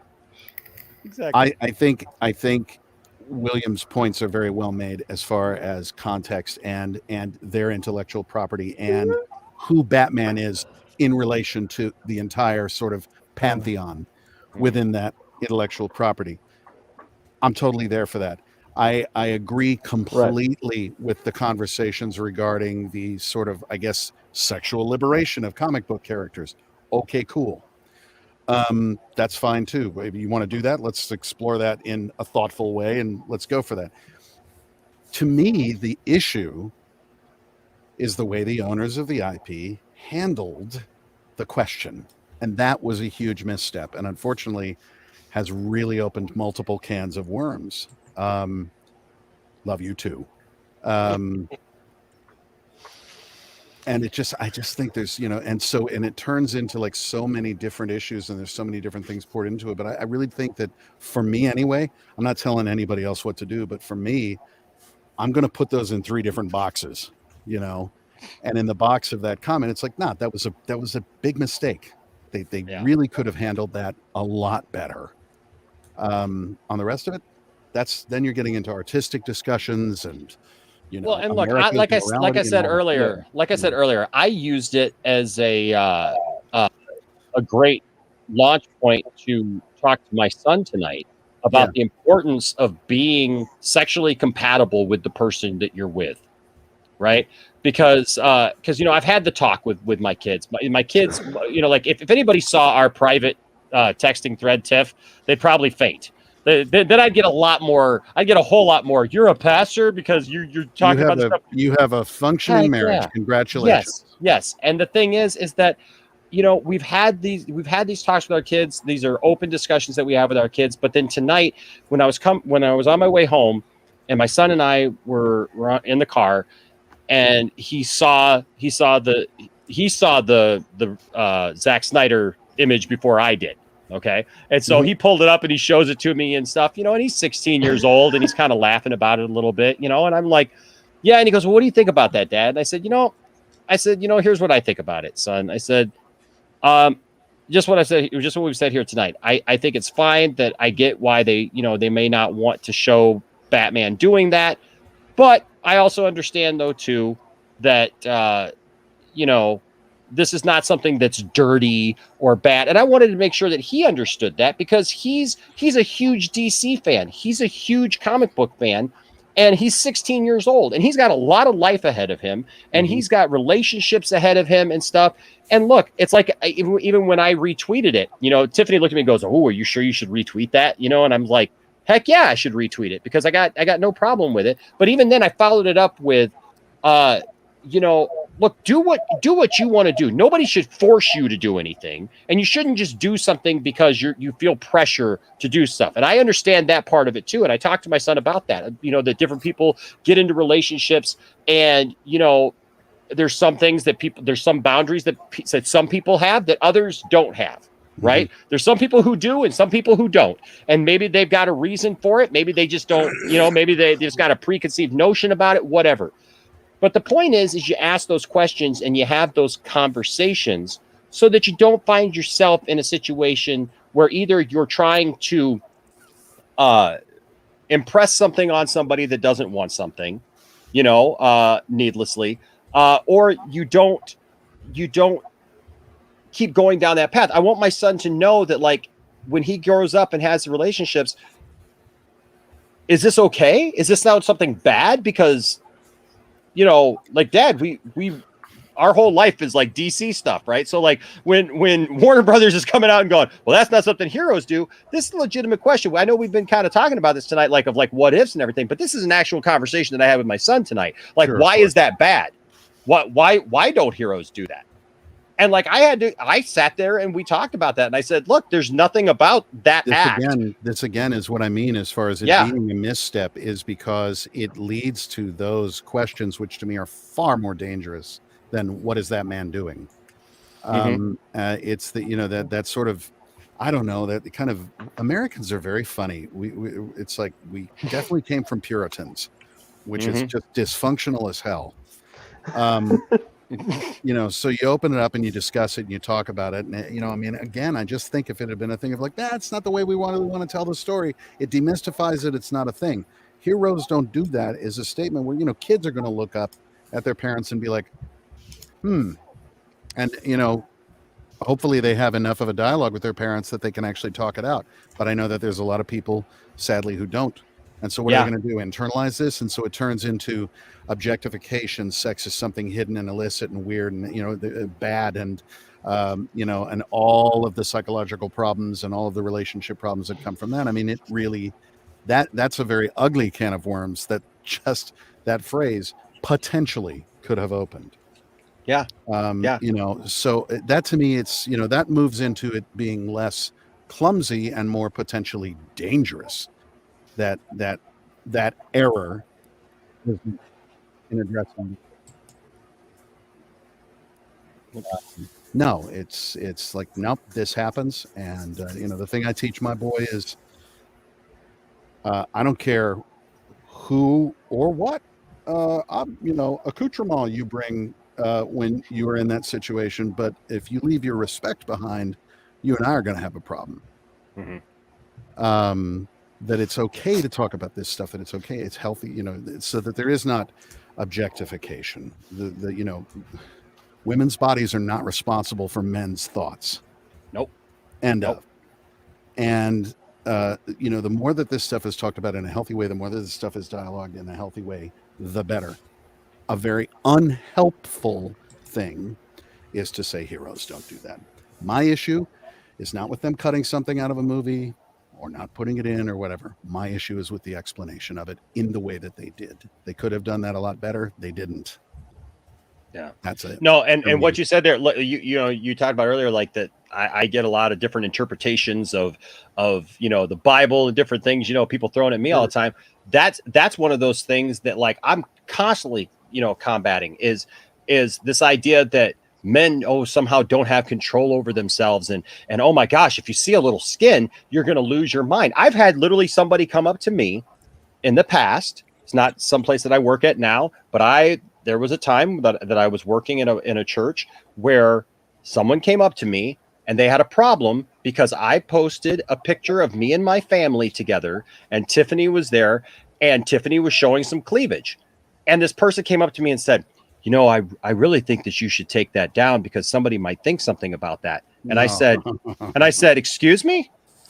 And they said, well, I just really think that you should. It wasn't even a picture that I had posted. Tiffany had posted this picture of our family. Okay. Mm-hmm. And this person in leadership wanted me to go back to my wife and tell my wife to take down a picture of her with our family on a sunny summer day where she was wearing a tank top where we had gone to like the zoo or something like that because it showed too much cleavage. And I looked right at that person. I said, with all due respect, if somebody has an issue with it, they can come to me and I will tell them the same thing that I'm telling you. You shouldn't be afraid of boobs. If for some reason you seeing my wife with our family puts you in a weird position, that's on you. That's not on her, and it's not her responsibility. It's not her. Hashtag free the girls. Woo! I'm just saying that kind of stuff. I think that's why people have preconceived notions about what it means to do what I do or whatever, is because there are people out there who want to put that on women or make those kind of statements. I think things would be a lot more nice if people would stop putting their problems on others and and demanding that they fix it. I mean, it's like, I saw your wife, I had some thoughts, I have a problem with that, you fix it. Wrong. Sorry. You are a man, right? You pay bills and have to shave. Sort it out. Sort yourself out. What the hell's the matter with you? Exactly. Exactly. That's just but again, I mean, we see that constantly in every strata of society. It's like, I have a problem, so I'm going to make it yours. You deal with it. Well, yeah. Well, we also live in a very weird world where on one side you have people saying, well, women should be more modest, and then on the other side you have people being like, but women should do what they want and wear what they want. But when they do, we're still going to say that men are over sexualize them. It's like I don't understand that concept. When it comes to thing mostly. Right, it's a very weird thing.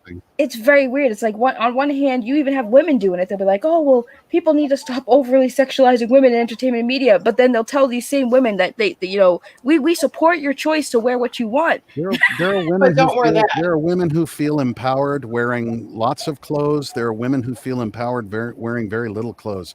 Who the fuck am I to question what empowers somebody or makes them feel better in their own skin? That's that day. Want to wear. Exactly. And that day, I did want Tiffany to be aware of what was said to me, because God forbid anybody come up and say something to her and catch her off guard. And Tiffany, tell them about God forbid she ever be in the car with this freak. Exactly. And Tiffany, how did it make you feel knowing who that person was and knowing what they said to me? Then based on something that was completely innocent. Well, it was frustrating to me because I sat there like mad, like, fine, I'll take the picture down. And he said, I didn't say that to make you take the picture down. He goes, that's completely your choice and it's up to you. And I said, so if someone has, not to be rude, but someone has the balls to come to you and tell you to tell me to take my picture down because I'm showing a little cleavage. And I'm one of those people where it's like, I'm confident and comfortable in my body, but it's not like I'm doing that on Sunday morning. I've joked calling it church boob because I'm like, am I showing enough cleavage? I mean, is this okay for church? Do I need to cover something up? I mean, but it's not like I'm going to. And what do I usually tell you, Tiff? You say that any boob is good enough in church, but it's one of those church boob. We need more church boob. If it's 90 degrees, Song of Solomon, read it. Exactly. If it's 90 degrees and I'm wearing a tank top and I have a picture that looks beautiful of my family, I'm going to post it. It's my platform. It's my page. It's my Facebook. Exactly. But it's just one of those things that's frustrating that someone feels they have to come out and say something to tell me what's right and what's wrong. This is brilliant, Ryan. You should know, Ray, that Ryan is like right up there with the Shakespearean stuff, with the acting and everything. He loves. He's been part of many plays and acting and things like that. So for him to do this is great. I don't know, man. I don't know about this. I don't know. I think I'd rather show my boobs. Free dark side nips. Yeah. This ain't that good. Well, I'll tell you what, Ryan. I'll do it. Important to start an OnlyFans. Breaking news. Oh man. Hello, ladies. Look at your man. Now look back at me. Now back at your man. Now back to me. Now at Ray Porter. Now at William. Now back to me. Gonna give me nightmares. Now at Eddie. But then stop looking at Eddie because nobody wants to look at Eddie. And then you go on to Crazy Joe, but everybody forgot that he was here. So you go back to Saggy. And then you're like, wow, that's amazing. And then, then you see TW, but he's not really in there, and neither is really Jared. So you come back to me. But sadly, it isn't me. But if he stopped using ladies' scented body wash and switched to Old Spice, he could smell like he's me. Somebody's going to send you a cease and desist. By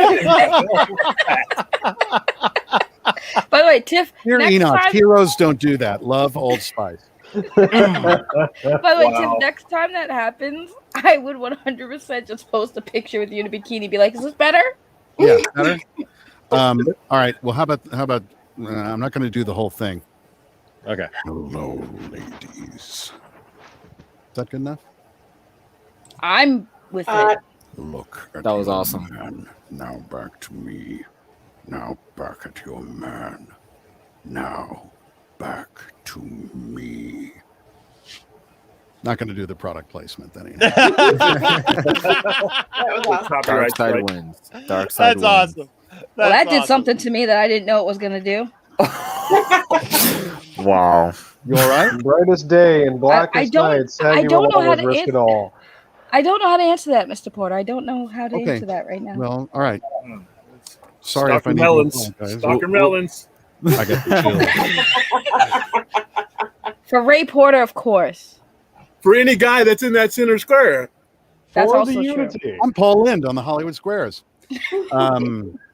That's awesome. Wow. I like to think that I'm in the Carol Brady square. Jared. What? Is that one of the comic books? No, Jared. this is just a photo I popped off the internet. It's very, very cool. Oh yes, I think I've seen that. Yeah, that's super cool. Didn't they do a thing with Darkseid versus Thanos? Do you know somebody did a great analysis of Darkseid versus Thanos? And there were two guys, I think, on YouTube, and unfortunately, I can't remember it, but I was getting asked a question, and somebody sent me that link, and these guys go through this exhaustive, who would prevail, who would win, kind of thing. It was really pretty amazing. Well, Old Spice, contact my agent. There you go. Hey, let's get the guy. Let's get the guy a gig, man. Let's the guy a gig. Because baby needs a new pair of everything. There you go. Yeah. There you go. No, I just think I find it funny that it's like here we are, like 3-4 days after this whole kind of thing started, and I love Zach. I just love Zach. I love the fact that Zach just kind of put that out there and just says, look, it's canon to me. And I think it just goes back. It speaks volumes to what we talk about a lot when it comes to like canon and different things. It's like, look, like what you like, watch what you watch. You know, it's like we were even giving Crazy Joe down there a hard time earlier because he and I'm sorry, I may be unleashing the wrath of Darkseid on you, Joe, by pointing this out, but like he had mentioned that like he wasn't a big fan of the Snyder Cut, right? And I just met Joe not too long ago, and I said, and somebody literally, Ray, messaged me, and God bless him, I understand where it comes from to a point, but they were like, I went on Joe's channel the other night and just had a great talk, and we talked about Star Wars and answered questions, people in the chat and stuff. It's when I put in our community post that I was going on Joe's channel. Apparently Joe's reputation went before him, because I didn't even know this about Joe when I went on, and the person was like, why are you going on Joe's channel? Joe doesn't like the Snyder Cut. And I'm just like, well, life is too short. He's not out here being rude. He's actually been on the channel. He knows what I like, and you know, we've talked about this. He knows what I'm about. It's like it's okay.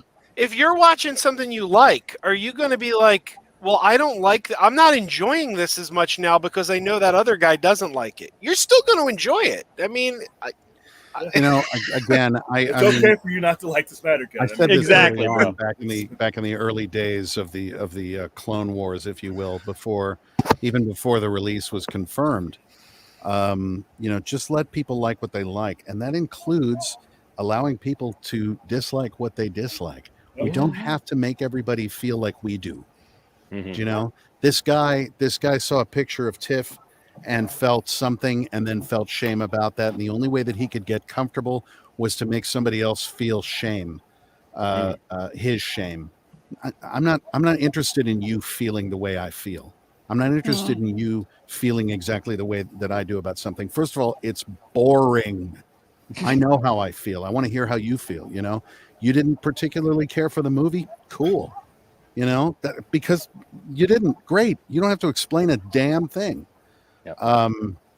There's just so much more stuff to talk about. There's so much more stuff to enjoy in each other than this kind of thing. We need to chill out. I sound like an old dude. We need to stop trying to make people feel like we feel. It's dumb. It's a smart dude. Can I tell you how I feel, Mr. Porter? You can tell me exactly how you feel, and I want to feel how you feel. I do want to say, now that I have you here and I have an opportunity to talk to you, your performance in the Snyder Cut film was amazing. And that project in general, I did a live stream about it. I did a watch party the whole 4 hours. There are parts that made me cry and made me feel, and I was very impressed with what was made, and very disappointed at the fact that it was cut the first time. But yeah, your performance was great. Thank you, I really would love to see everything you do. You have an amazing a voice. So I had a fangirl for a little bit. Well, thank you very much. That's very kind of you. Yeah, I loved the movie when I saw it. I mean, you know, I got emotional, and I mean, not at my stuff, just watching it, you know, and also knowing what the journey was. But, you know, there's stuff that other people have loved that I saw that I didn't really care about. I mean, you know, again, you know, to each his own. It's an old statement, but a good one. Yeah. I really appreciate what you have to say, Saggy, and thank you for that. You know, some stuff works for some people and some stuff doesn't. That's cool. I mean, honestly, I was gonna say, I'm not even really like, Enosh can tell you. I just like recently, I wasn't really big into DC movies. I was more into the shows. And when I first heard about this movement and everything, and I was just what's happening? And then when I watched it, the first thing I said to all my friends here, I was like, all right, guys, I get it. I get why this was a fight. I understand why this was very important for everyone. And I was just, like I said, very emotional, like you said, just not just because of the movie, but like I finally could understand why this was important to the fans. Everything that it meant, you know. I mean, for me, first of all, I wasn't aware of really much as far as the DC universe, the Marvel universe, any of that sort of aspect of the fandom. Never. You know, there's stuff that I was into, certainly, but I'm nowhere near as smart or well-versed as most of the people on this cast. Somebody left a kitchen window slightly open and I climbed in. That's why I'm at the house party.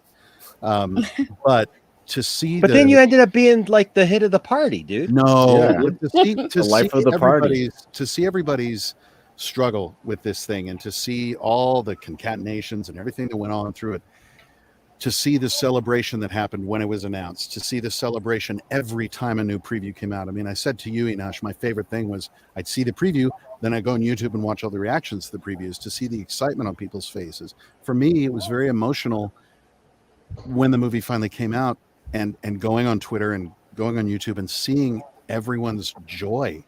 It was huge. I'll never forget it. And to be able to share in that joy. I have occasionally done a little bit of that voice on Cameo. Slippery Fish Flaps. What a lovely name. Yes, let's discuss it. The Slippery Fish Flaps. Saying your name much. I'm a dork. What if I had done Dark Side like that? Anti-life is found, is odd. Probably wouldn't have gone over as well. That's interesting. Anyway, I always wondered, like, did you have was there any sort of like questions that came out sort of when you were leading up to your performance? Did you ever, I'm assuming you probably didn't listen to like, or were aware of the other like Dark Side performances when it came out? I was aware of them, but I did not listen to them. Yeah. No, I didn't. Okay, that comes from, doing Shakespeare. That comes from when I was working in the theater. Is, everybody has seen a definitive Puck. Everyone has seen a definitive, Antipholus or Iachimo or whatever, or Tullus Ophidius. And so anytime I went to play those characters, just for me, not disrespecting previous performances. Exactly. You just don't. You want to make it your own. It mine, and it needed to be the first time that it happened, because otherwise I'm trying to copy. I'm a cover band, if that makes sense. Yeah. As opposed to writing my own music. So when I approached Dark Side, I just took the words on the page, Zach's direction, and my own choices, and what Kieran and Peter were doing, and played the scene. And for years, I was I'm still a massive fan. I always talk about it. I love Superman the Animated Series, and JLU and what Michael Ironside brought to that role. But I'm saying this, and I'm not just saying this because you're here, sir. It's you. You're number one. Like, that has surpassed. I was just so shocked when they first announced the Dark Side was going to be coming to live action film. I'm like, I thought it was impossible. It really did feel impossible for so long. And then especially with everything that happened around this film, not to go too much into it because it's been said so much, but seeing it come to life at last, my jaw dropped. I was just like, it's there. He's here in that sense. I'm so proud to have been able to be a part in bringing that to you and to people who thought like you do. There's no way that can ever happen. And I'm really proud to be a part of that. One day, I hope if we're ever at a con together, there's a massive omnibus that DC just put out of all of Kirby's New Gods work. I would be honored to have you sign it one day if I ever get a chance to. I'd be honored to sign it. I'd be honored to shake your hand. I want to go to a con and see everybody. Dude, I just got notification that our Motor City Comic Con, which is usually in May, is happening now in October this year. Yes. Everything's gotten pushed back. Comic Con's on Thanksgiving weekend. But I'm so excited that our Motor City Comic Con is actually coming this year. Like, I want to go. Ray Fisher and I talk about being at a con together and how much we want to do that. Oh my gosh! And I'm like, and I tell you what, they do, and I don't know how other ones work, but I know that ours, like, they usually try to do like a theme. A lot of times, like, they'll bring like certain, like, one year it was like Power Rangers year, right? So like a lot of the celebrities were Power Rangers. They still had other ones, they always usually have wrestlers. Like one year they brought like the whole Four Horsemen, so like Ric Flair was there, everybody was there, and but they brought tons of Star Trek characters and stuff. But I was telling my son tonight, actually, because we were talking about Comic-Con coming, and he says, "Well, have you heard who's going to be there?" I said, "No, they literally just announced that it's actually happening, and tickets go on sale July 1st. And so I said, wouldn't it be cool? I said, this year has been a hot year for Zack Snyder's Justice League. I said, wouldn't it be so cool if these guys actually get to come here and we get to see Ray? I mean, Ray, you guys don't know Ray and Tiffany had a little bit of an exchange on a stream not too long ago where Tiffany was expressing her love for Ray, and Ray was just like, I can't wait to get out to see people. It's like, I want to break bread with you guys. I want to sit and like have a meal with you guys, and just like we gotta sit around your table and just heck like yeah, talk about man. all sorts. Heck yeah, man. If you get a call to come to Motor City Comic Con, we got to talk, bro. Baby, I'm there. I'll let you know. Oh my gosh. Absolutely. Oh my God. All of our existence shall be yours. But you know, yeah, I mean, it's like, I was just thinking about that. I mean, I'm very happy that some of that is now happening, that, you know, we're going to get the opportunity to be able to see people again and go to cons and enjoy those moments, because you don't realize how much you miss them until they're gone. Well, that's all. I mean, again, this is all, you know, a whole new world for me in so many ways. Like I went to San Diego Comic-Con way before, you know, it was after the filming was done, but nobody knew, you know, that it was me, whatever. And then it became kind of a rumor that maybe it was me. And I was invited, a couple of people, the Nerd Queens were like, hey, we're going to go to San Diego Comic-Con. You know, would you consider coming down? It's really cool. And I did, and I was overwhelmed. And of course, obviously I didn't go there as anybody, you know, as a guest or panelist or anything. I was just sort of there. And I met Cole and Nana and some other friends, and, you know, it was great. Overwhelming. I got a little bit of a taste of it when I was in San Antonio around Halloween last year at the Fan Fest. And then I did a virtual one in Dubai for Speedy Comics Middle East. Nice. And that's been it. You know, and it's like you've never had a chance to go for any of the fantasy audiobooks or anything like that, you know? Well, that's the other thing, is career. There's that whole other aspect of the stuff I do, which is the audiobook stuff. So, you know, I'm like, fortunately, Ray helped me get an agent for just this sort of thing.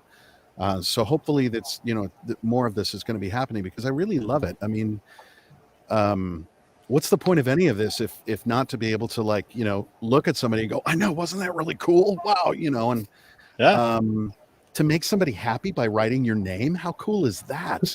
Yeah. I love that. And just meeting people, and it's wonderful. And so, you know, of course, you know, my luck, right? I'm in the movie, then I'm not.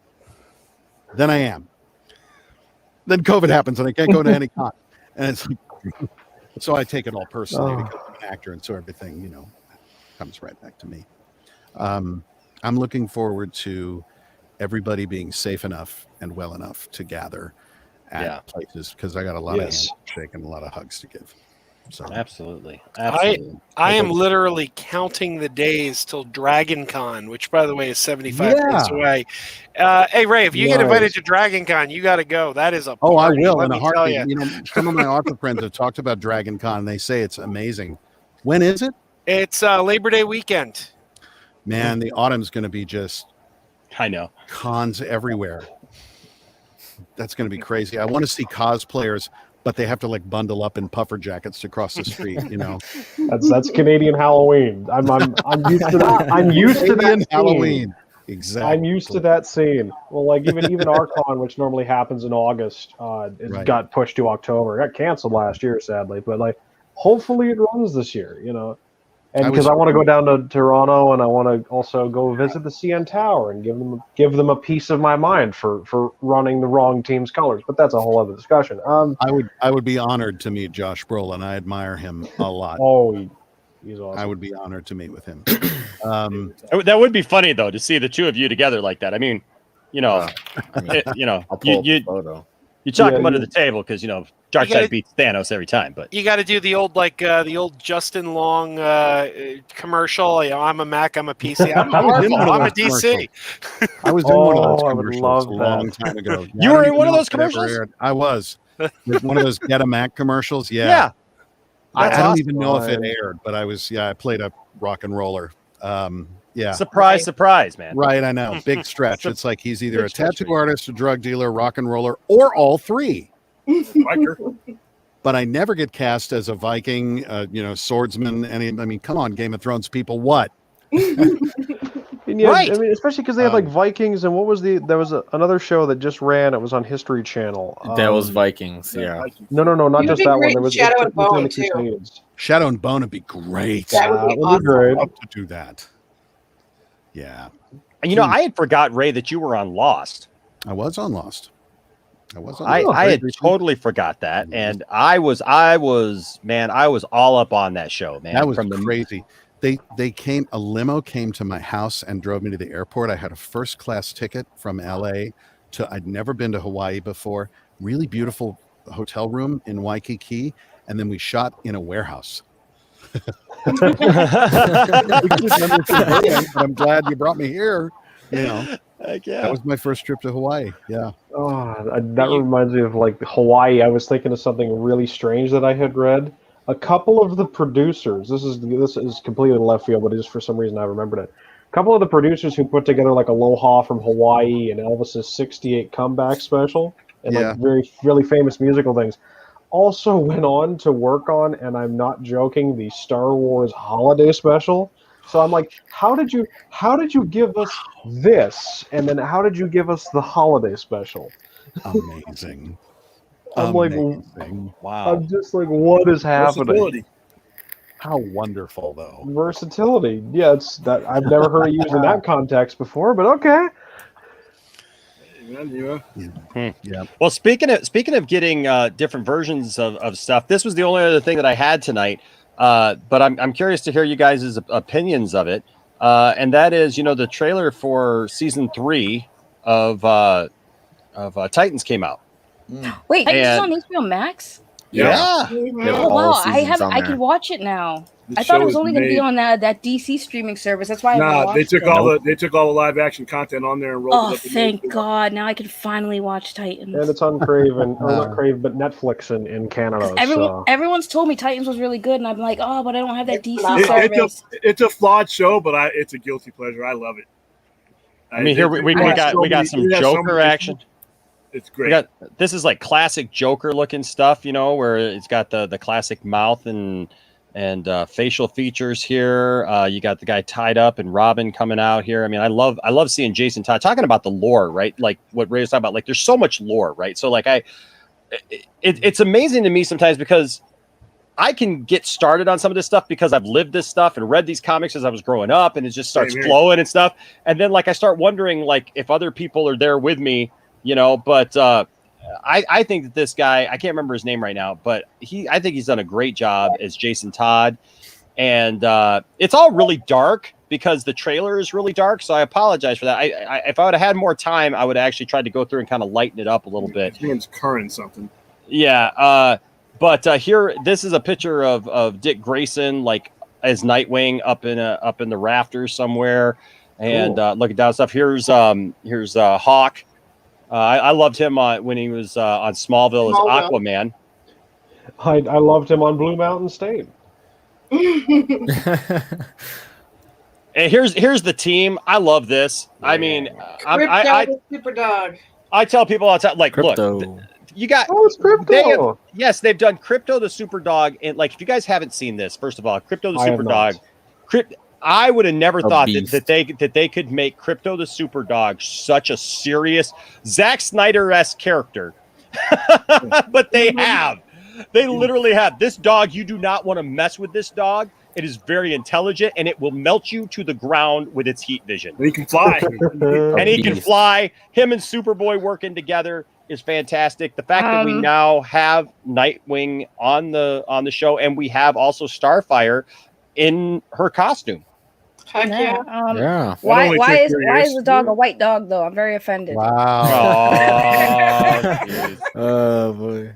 Here's Dove. I don't know what was going on. Look, I would show the trailer, but apparently people are getting like you'll get they're getting dinged left and right with this trailer, which I don't understand fully. I get some of it, but you know what? I always say it's pre-programmed algorithms.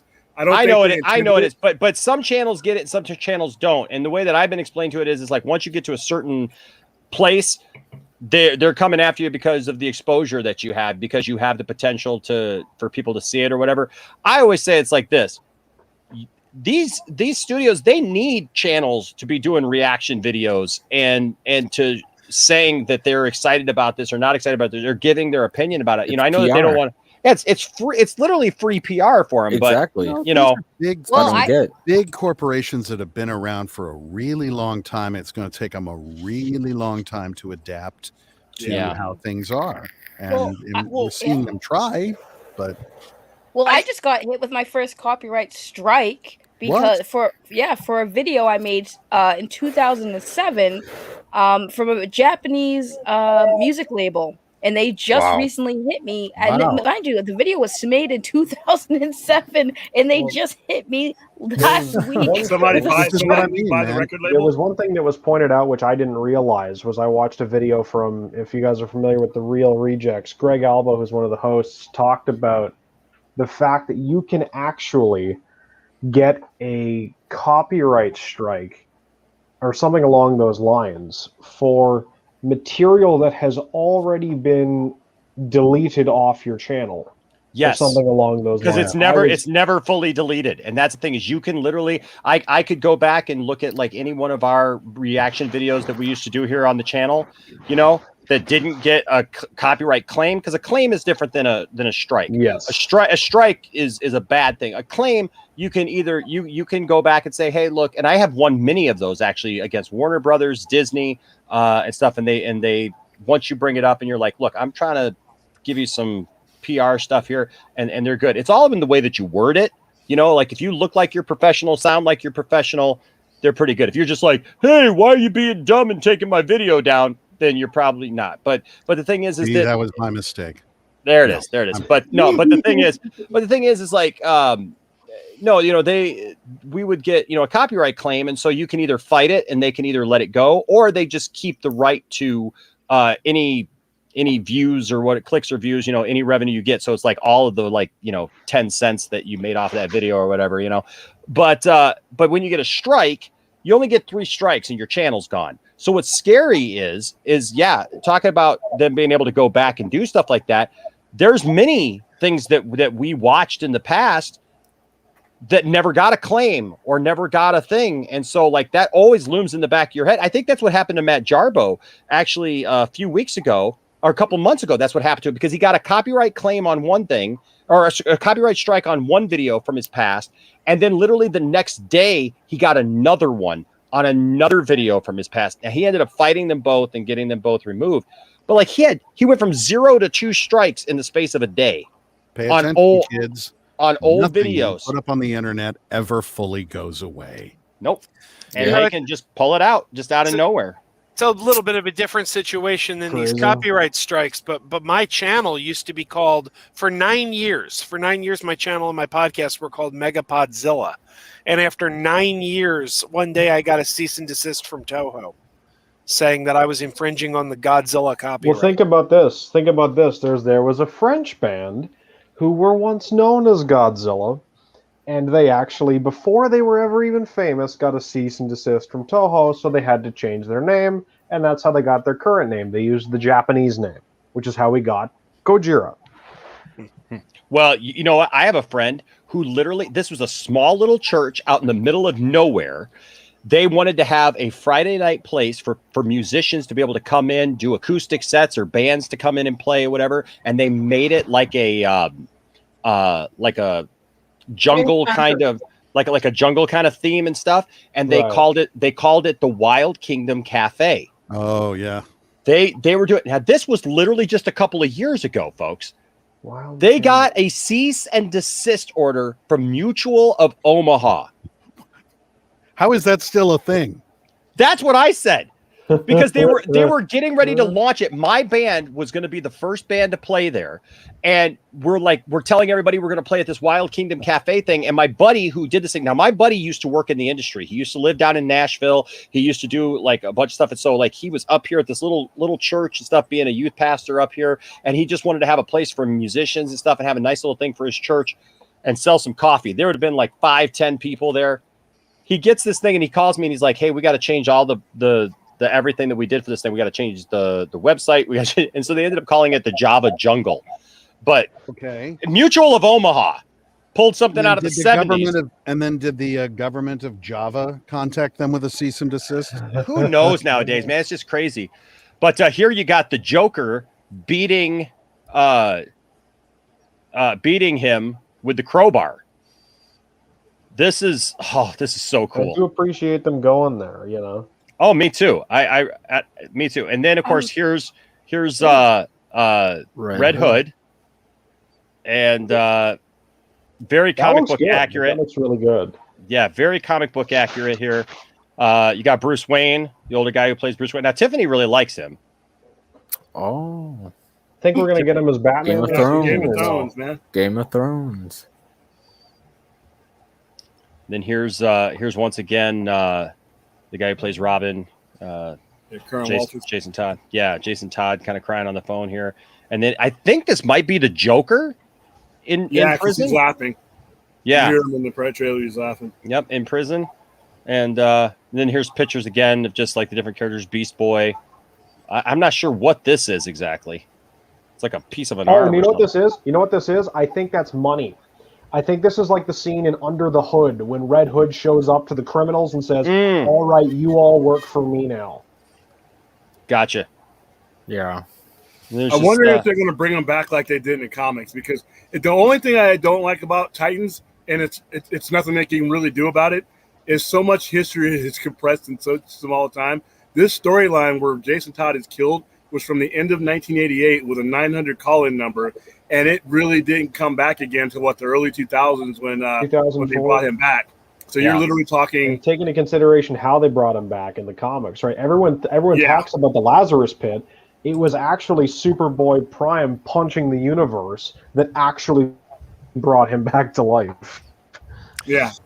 I remember when they brought Jason Todd back to life. I was at a Comic-Con and someone at a DC panel complained.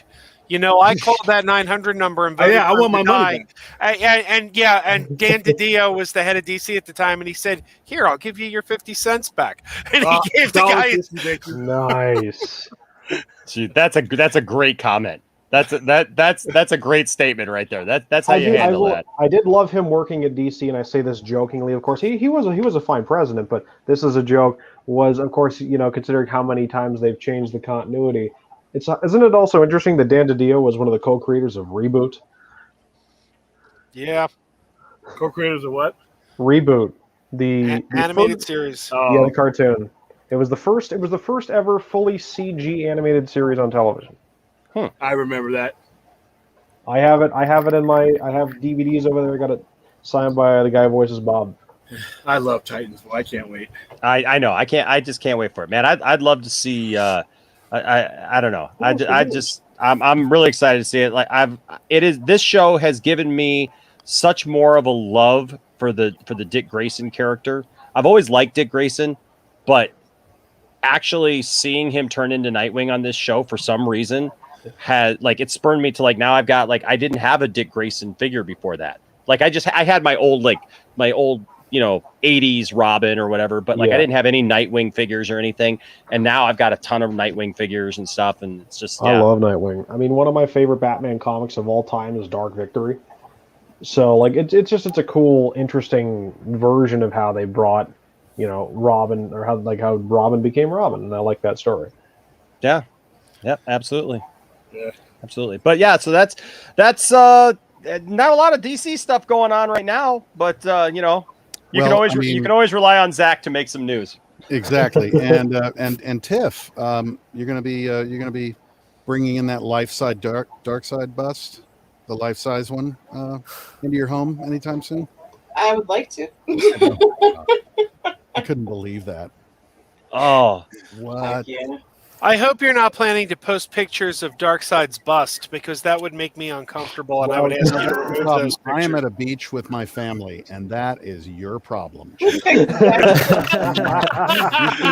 Apocalyptic and cleavage. You need to get over yourself. Do a little studying.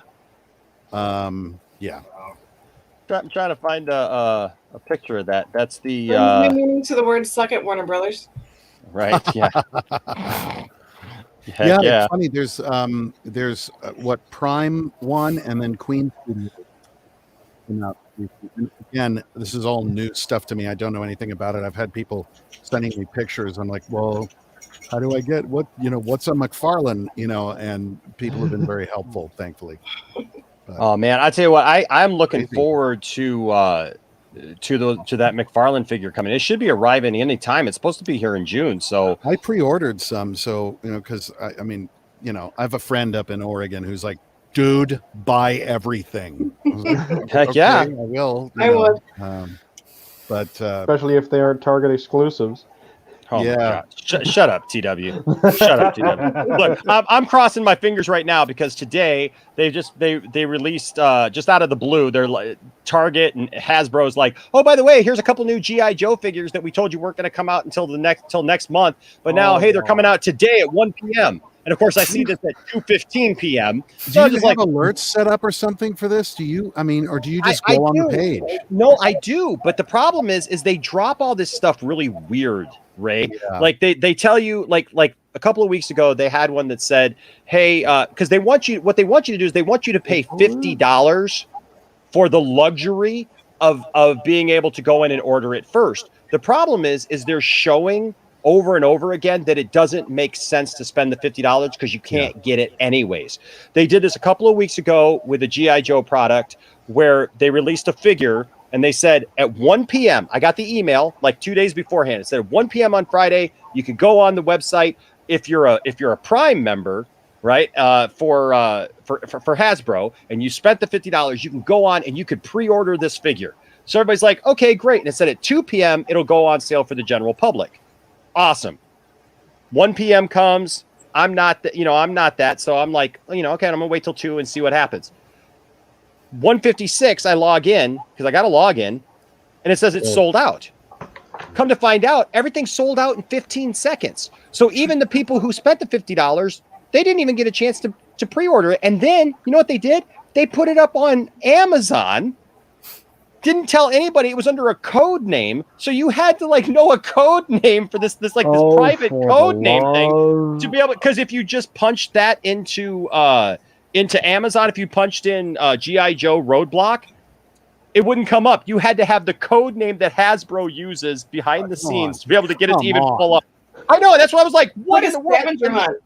Yeah, and then today the same thing happens, and I go and it's all sold out, and I'm like, well, what the heck? And then people are like, well, but apparently you could order it on Target, and Target has been doing this thing where they get all these exclusives. And what I think that they did was they got all these figures that are a special thing that are called Cobra Island. So it's these Cobra Island figures, and all the Cobra Island figures are exclusive to Target. I think that what they did was Target paid to have these exclusives so that they could pay for the rest of the line to be made and justified. The problem is that everybody can't get this because you go to Target and somebody went and bought the whole box of 6. Like a reseller, somebody who's They go usually a Target employee who's putting it on eBay from his car. Waiting for the truck to come in. Well, and the problem was that with some of these, they'll only put one of the exclusives, Ray, only one of the exclusives in a box. So there'll be other ones, but there'll only be one of the exclusives. So somebody shows up at 8 a.m. I've literally showed up, honest to God, Ray, I have set my phone for 6 a.m. when the truck comes in at Target. And then I know how I've learned how to go on these different websites and track these codes and stuff like that to see if they got one in on the truck. Then I show up at 8 a.m. like right as they're opening. And anytime I see a middle-aged dude standing there right next to me, I know that I got to race that guy to the toy aisle and then beg the lady to give me one of the ones that he wants to buy 2 of them. When my boy was very, very small, he loved the movie Cars, which I have seen probably 9,000 times and can recite. But he really loved the little Cars characters, the Cars. Yeah. And I decided that kind of bribery, basically, to help him go through a couple of milestones in his toddlerhood as an award, I would give him, and basically assembled the entire cast of the movie Cars. Nice. In die-cast form. But then I found out that they had little buildings, the Radiator Springs. They had these places. So I go online and I'm like, oh, this will be amazing for his birthday. Training time. Right. You get the buildings potty training. Check it. So yeah. Actually, no, that was the entire racing field in that first race, including the Apple car, which I had made. But the buildings were impossible, and it was like Target exclusive. You can't find it. And then I saw these resellers on eBay asking hundreds of dollars for them. Yep. And one day, it was Toys R Us. Sorry, it was Toys R Us. And I went to the Toys R Us in Los Feliz, and I come around a corner, and there's a dude, an employee, putting these 3 really dusty, ratted out boxes on the shelf because they'd stopped making radiator springs 3-4 years prior. Yeah. I looked down, and it's all of the buildings. I was like, have they started? He went, no, we moved a box, and these were there, and they never sold, so they told us to put them out. I was like, very much, thank you. A moment where the toys god smiled on me. But I know what a fight it is, even just getting the cars, with the collectors. I can't even imagine what it's like with this. No, because there's all these collectors, man. By the way, again, I want to. How do I do this? Like, I'll tell you what. You're good at this. I'll give you the money if you can score me like the McFarlanes. I'll pay you. Oh, dude, I can totally get you. And then Ray will come for his great prize. I will come from the great prize. Absolutely, man. You know which one I'm worried about is there's a San Diego Comic-Con exclusive Dark Side McFarlane That's the one with figure. The full armor, right? Yes. That's the one. That's the one that I'm really concerned about getting because usually these. Usually ask TW and I because we're in Canada, and honestly, we get weird stuff up here that you guys like. It's sold out. Me and TW can find it. Oh, so weird. But like, here's the thing. Here's a really weird thing. True. I don't know about the states. Like, when you go to certain big box stores in the states, if you look at the flyer, does it say at like individual big box stores? Does it say we reserve the right to limit sale of product or whatever? There are some places that are starting to do that. Yeah, we do that here. We do that here. They limit 3 per person or whatever. Yeah. Yep, we do that here. That's why we get lucky because like we've had that problem with trading cards. Hi. Real quick. I just got here. I got here late. Tiff, how you feeling? I'm feeling much better. Well, much better now that my pills have kicked in. I went. I wish I had one of those actually. Well, I went 4 days without pain meds. Unfortunately, they were supposed to bring me pain meds, like 20 for the weekend, and because I had surgery on a Thursday afternoon, I got 4. Marijuana is legal in Michigan, right? They gave me extra strength Tylenol, which doesn't even touch a migraine, let alone a surgery. And so, thank God I had Vicodin for my pain that I have all the time. So I was kind of like in Michigan. Is weed legal in Michigan? It is. Weed. Oh, edibles. Trust me. Yes, on this one. it had to be 2 days after surgery because of my previous bariatric surgery and all that kind of stuff. So I was very highly contemplating some of that stuff because when you have surgery, I mean, I have this wrapped right now, but it is bruised from here all the way down to my arm. I'm so sorry that I'm not up on things, Tiff. What did you have done? Well, they found out that I had cubital tunnel syndrome, which is different than carpal tunnel. Instead of the first 3 fingers, it's in the cubit, all the way down. Yep. All the way down. Real quick, Tiffany, right? Because I know you can tell that story real quick. I do want to say good night to Crazy Joe. Yes, Joe. Good night, Crazy Joe. Good to see you, man. Hey. Like I said, dude, this is all part of my plan, man, to win you over to the Snyderverse. Like I literally have Darkseid here to take over and to show you that show you what you're missing. Well, I gotta tell you, Ray's delightful. So it's this has been, it's been a treat talking to him. So there you go. Well, thanks for being here today. Subscribe to Megapodtastic. There you go. Thank you. Yeah, and hey, if your viewer who was angry you came on my stream, if you want to get the two of us together, I'll talk it out with him. Okay, yeah, let him know. I think they're good now. I think they're good now. It's just sometimes you gotta be like, hey guys, it's okay. People can have different opinions. It's all right. Really, it's okay. People like different things. It's okay. Exactly. Okay. Yeah. And also learn the difference. There's Crazy Joe and there's Combative Joe. Exactly. He just don't know no better. He just don't know no better, folks. He's just not in his right mind. I'll leave you with this little bomb too. I don't like the Princess Bride either. Oh man, we'll see you later. Gotta go. I accidentally took my wife out of the stream on that one. Yeah, I love the Princess Bride. All right, I'll All see right, you. Thanks all for right. having We'll see me. you, He We'll was see you, so Jeff. mad Tiff was gone. Right. Not a week Anyway. away, but I'm not sure I'm gonna be that anymore. Tony, how are you doing, buddy? How So you go recovering? ahead and Great, finish your man. story there, Tiff. Cubital tunnel sorted out. Cubital tunnel. So bottom line, my ulnar nerve. I did not know that you could do this, but I apparently hit my funny bone in a weird way. Hit it, and it all of a sudden I started getting numbness in these two in my ring and pinky finger, and so they tried doing a bunch of different stuff, gave me physical therapy, all that. Pretty much, my ulnar nerve got trapped in between where your bone is for your elbow, where it bends, and it was pinching to cause the nerve. Yep. And we So all they learned had to new go in words there. there, boys and girls. We learned new words, and knowing's half the battle. That's a G.I. Joe reference. Exactly. The more you know.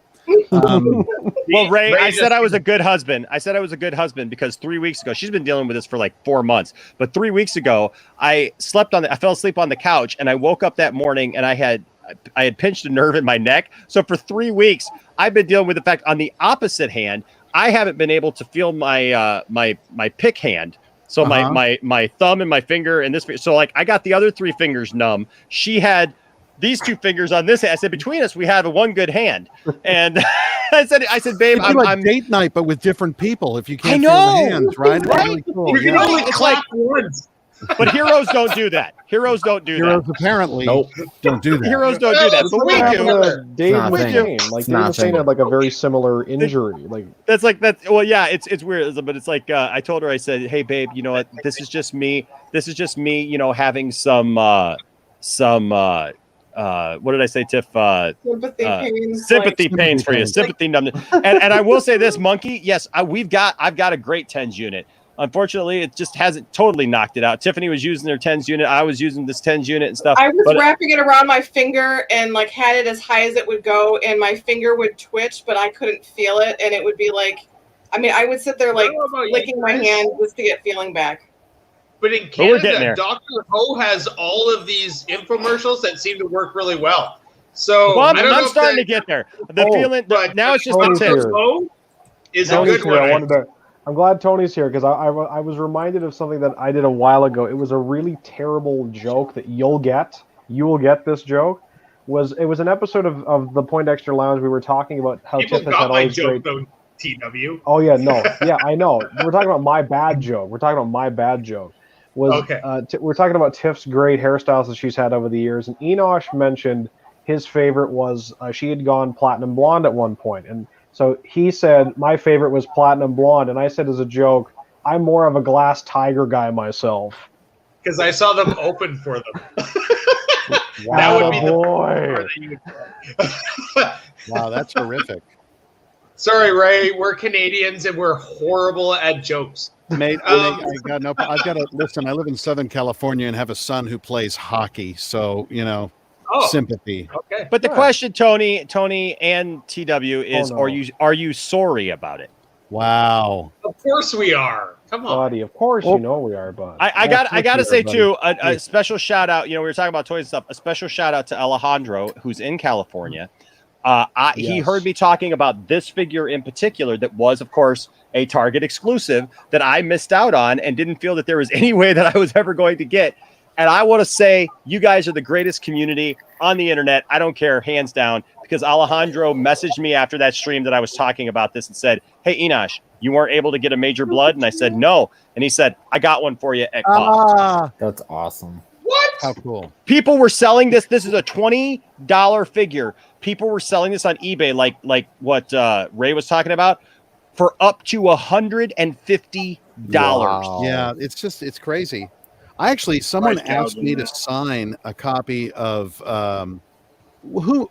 Oh, you did not make me uncomfortable at all, Ryan. No, not at all. No. And very kind of you to say so, but not at all, man. Totally cool. No, that was just a hell of a lot of words to say as Dark Side.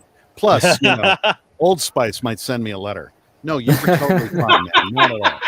Totally cool. But it's Dark Spice. You know, Sheree. Dark Spice. That's a good one. Yes. Oh yes, and I kind of popped over to Twitter real quick. And Nielsen put out their ratings for the week of May 17th to 23rd. And at the top on that streaming list was It's Army me, right? of It's the Dead. totally me. Yep. I know it's me. Come on, me. It was you. No? It was you. Oh, of course it was Tony. Yeah, Tony, it was totally you, man. I thought it was me. Ray, you've never been on a thing with me. We don't know each other real well, obviously, but I've not been on many things with you, sir. I think it's safe to say. We share a name. We share a name. We do, So- which is very cool and very different hairstyles. Well, I think Anthony ACS said it best. Like it's a massive thing, and Yeah. so I want to see his thing. Okay. I'm going to be going on his show tomorrow because he's coming back after months away. Yeah. So I'm gonna be Love on Anthony. there. Yeah, Love I Anthony. him, man. He's a good. What? guy. So you're going to be on there tomorrow? So let's plug I that am. for Anthony. What do you know? What time you're going to be on there? Let me pull up. Well, you know, the- I'm sure I can find out too. Let me put on my glasses I because will. Grandma's very old now. Hey, dude, let me put on my glasses just to figure out what's going on. This is the Oh, joy. hey, I was going to I say, see Tiff. This is I'm the sure I joy can find of out It was here. great. Tiff, always. This is the delight of TW? getting older. Yeah. I used to do massive sword fights in 97-degree heat and never thought anything of it. Leaping and da-da-da-da-da-da. I passed the age of 40. Somebody called my name and I went, huh? And I was Stephen Hawking for a month. Oh my goodness. 8 p.m. Eastern Standard Time. Yeah. 8 Hey, p.m. Dude, I Yeah. wake up too early. Yeah, I feel the same. Eastern Standard Time. And I'm going to put a link to it in the chat because we love Anthony. Anthony has been here literally to the Point Extra Lounge twice and Yes. broke bread with us. Had all the pizza in the world Pizza with bread. us. Yes, he's had all the pizza in the world. He loves pizza. So if you ever have Anthony at your house, if you give Anthony pizza, he'll be very, very happy. He'll be So- your best fine. friend. You can put him in a corner. It's like timeout, but he's got pizza, so he doesn't worry about it. Not really a timeout. Did you say a boot? I did not say a boot. Don't worry about I it. don't say a boot. I say Don't about. say a wood. I say about. TW say moved us to the about. boot. He's got a It's bit more of an about. accent than I do. Sorry. You're more of a west, like you're more probably spent more time on the West Coast anyway. So sometimes I don't know if I pick up the accent. Because here's the thing, I think my Canadian accent's actually gotten thicker since I moved. Like I used to live in the GTA and I moved to southwestern Ontario, and it's just it's very strange because like I had both my parents actually used to live like around Windsor and whatnot before You're I not was an East born. Coaster, though, dude. You're not an East No, Coaster. of course not. Exactly. Like that's a whole other that's a different language at that point, you know. There's an accent That's and then what there's a different makes language. fun of Canadians because they take the East Coast Canadian. They don't take the rest of us Canadians who don't say a boot and don't say all these other things. But you go to East Coast, they all say a boot and it's boot time. Eyes and the it's buy the builds the horrible. They boat. make fun of us. I know. It's awful. Yeah. I've had plenty of Canadian friends. Tiffany and I actually met for the first time in Canada years ago. Oh. Ingersoll, Ontario, just outside of London. I was Why? playing a musical. I was playing a musical festival there. I was playing a musical. That's what I said. That's what I Dude, said. I was playing a music We festival. met in London. We met in London. It was great. No, don't. Well, say I just always England. remember. Well, look, I remember where I was because it matters. And the thing is, I pay attention to the details. And I met this woman in. Not only pay I met her. attention to them, but share them. Exactly. In private. No, in private. That sounds amazing. Say London to everybody else who cares. So you guys Yeah. met in Ingersoll, Canada. Yes, Ingersoll, Ontario. Even Canadians are like, no, say London. Well, my band was playing at a festival there, and Tiffany came with a buddy of mine who was running lights, and so Tiffany and I ended up getting put together running lights, and so of course the first thing that I had to explain to Tiffany, would you like to explain what I had to explain to you? Would you like to tell everybody what I? Would you like me to tell? So no, hold on. So not only was my band playing the festival, but I was there with another friend of mine who had another band. And so his band brought all the sound equipment. This other friend of mine, John, who Tiffany came with, he was her youth pastor and he brought all the lighting equipment. So there's like just tresses and tresses of lighting. He brought this truck and everything full of it. Yeah. And my band, we not only played, but we also ran the stage. So we were in charge of getting bands on and off the stage for this festival. And the night before, we spent all night till like 6 a.m. setting up all the sound, setting up all the lights. We were up in the rafters. And the first thing you got to do is... Also, you need to notice, though, that I had gone on like 22 hours of not sleeping at this point. Sure, Tiff, sure.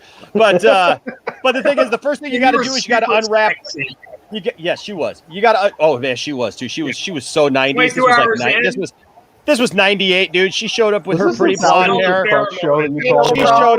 She showed up with her pretty blonde hair and a pair of overalls, jean overalls that just... Right. Yeah, no, but no, she shows up, and the first thing we had to do... The first thing we had to do was unwrap all of the cabling for the lighting, right? So we're doing all these cable, and so then my buddy tells us, he says, okay, so what you need to do is put all the male ends with into the female ends so that we can run this lighting. And Tiffany looks at me and like I'm just going to grab the stuff, and I'm just going to do it. Tiffany looks at me and she goes, "How do you know the male end from the female end?" Oh. And I'm like, you had to teach her the love lesson. What happened was, well, Christian event, I shan't speak. He already knew too, by the way. Well, but it was funny because Tiffany and I just met. We became friends through that. We just became friends through that event, and we stayed in touch. And she showed up to different things that I did, and she sang with me at a couple of churches that I was at, and it was great. But she went and got married. I went and got married. Both of those people ended up being crazy, and then you know what? Years later, Tiffany and I. Did you hook the X's up together though? If they were both crazy, I don't want the world to end. No, we're convinced that's like uniting two of the mother boxes. You just don't want to do that. We already were freaked out when they all showed up at their cycles up. Yeah, when they showed up at Little League together and we're like talking one day, it was like, oh, we need to get those two apart because like that's not trouble we need. Hear Ray Fisher in the distance screaming. They didn't actually have kids there, or no? What's that? They didn't actually have kids at Little League. Is that why you wanted to get them apart? our kids were playing Little League. Our kids were playing Little League, but like our exes got together and they were talking over in a corner somewhere, and we're like, nothing good could come out of that conversation right there. It'd be like nothing good. What was that, right? Yeah, there's you guys. I think that's dark side antimatter. Yeah, yes, that's what they are. Yeah. Yes. Yep. Because I usually call my ex R2D bag because of the way he treats us. Sweet. That's cool. How about C3 psychologists? C3 psychologists. If you only knew. How do you solve little man syndrome? That's a good question. Well, that's a tough one, man. You can't solve little man syndrome. No, my granddad was 5 even. You cannot solve little man syndrome. Oh man. I was not allowed to wear heels. He would fight every leprechaun. I'm 6'1". Yeah, Tiffany was sorry. Did I hear that correctly, Tiff? Did I hear that correctly? In his presence, you weren't allowed to wear heels. No. Wow. Who the hell wears heels? And I'm 5'6". So. It took him a while to like sort things out. I'm sure he's very happy in the tree making cookies now. and bless Thank him. you, Ray. I was going to say that too. Those Keebler elves. He's promoted. We don't know their every their Christmas, story. I'm sure he's got gainful employment. Yes, he does. Unless he wants to be a dentist. He was a seasonal employee. Here's the problem, Ray. He wouldn't want to be a dentist because he could actually very well face retaliation from management for wanting to form a union. So I think that would be a problem. Yeah. If you're not allowed to fist my mouth. Rudolph with your deep-seated problems of inadequacy. What happened to your stream, Enosh? Tonight. All right, so here we are dissing the X's. Sorry, this is brilliant. No, I'm loving this. I feel like I'm eating at McDonald's right now. Hey, this is the lounging stream. So this is started all right. Huh? Leprechauns? Leprechauns? No, leprechauns are great. I love that movie. Leprechauns Warwick Davis is represent some awesome. of the finest music in the world. I'm not going to do that. But I'll put him in a tree making cookies. That's for damn sure. I gotta say, the funniest conversation I think that we ever had, and then I guess we could stop the abuse. Let me ask you, unless I'm talk now. When you and he talk now, Enosh, is he kind of short with you? Hey,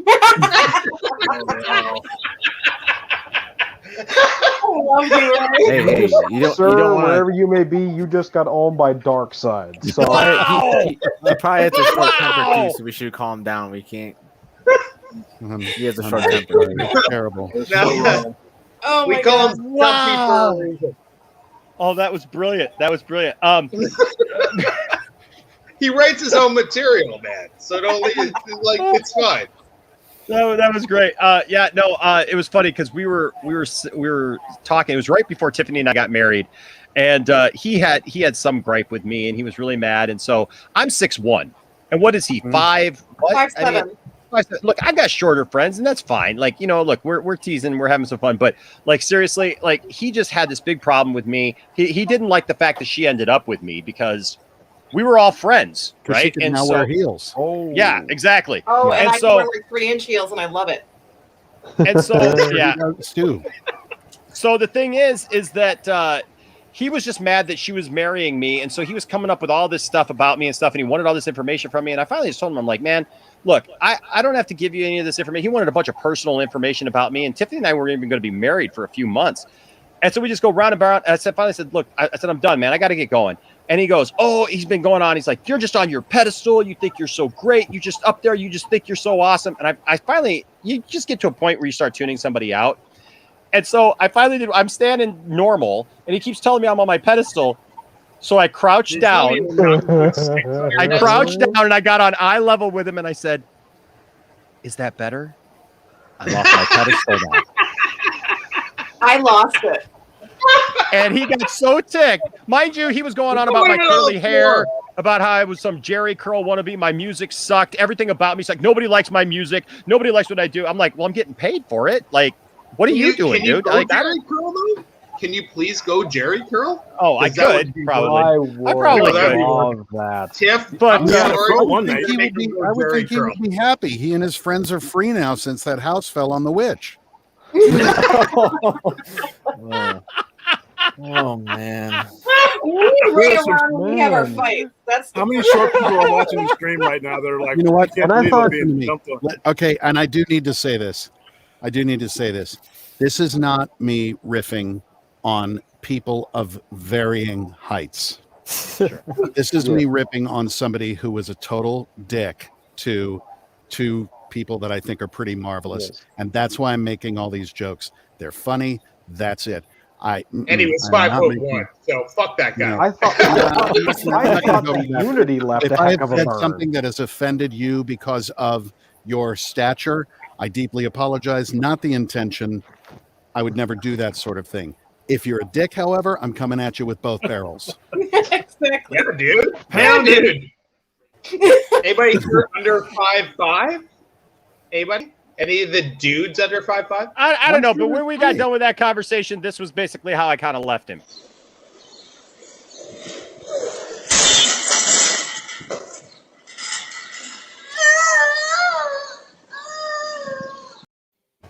God, that noise. That's like that noise is amazing. When you yourself are making that noise, oh, I know, right? It brings back memories. It really does. Like I've told this story on another stream somewhere. I was about 9. It was never that bad, but I was about 9. I was in my front yard, like I was on the driveway, and I was taking the skateboard out, and I hit a rock or something. I lose my balance, go chest first onto the ground, and produce that sound because I knocked the wind out of myself. I got one better. When I was 3 years old. It all comes back around. Oh jeez. But when I was 3, I was getting chased by one of my dad's friend's dogs because we're playing and all that. Glad you said dogs at the end of that. I know. This story gets way weirder if you don't say dogs. the hell is happening? Sorry. Please continue, Joe. I'm sorry. But anyways, somehow I don't really remember much because obviously I was freaking 3, and I fell through a window, and I got the story took a turn. Huh? That story took a turn. Yeah. All of a sudden we're all like, "Yeah, this is fun." Oh, dude, he's still alive. It's funny still. Yeah, and I just I got a tattoo right by the scar I got from when I fell through the window. It's like on my rib cage. I just look, got like you gotta be careful. You gotta be careful though with people because, like, hear you say that, Jared. So here's the funny thing: I used to host a radio show called The Rock Show. It was a weekly show. It was just topical. We had all these bits that we did and these little comical things that we did, and the problem was I did the show with a guy. Actually, reminds me a lot of Matt Jarbo. Actually, his name is Mike Beer, and the thing is like we would do the show. We would do we would do the show live at my house from my studio at my old house, and it was on. We were on a network and everything, and so it was a lot of fun. But there would be these weeks that Mike would call me literally an hour before the show and be like, "Dude, I can't make it today. I can't make it today. I can't make it today," and like. There was like 3 weeks in a row that he couldn't make it. And either I had to do the show by myself, which didn't work quite right if I didn't have the skits set up right or the topics set up right, because there's usually back and forth, kind of like this, you know.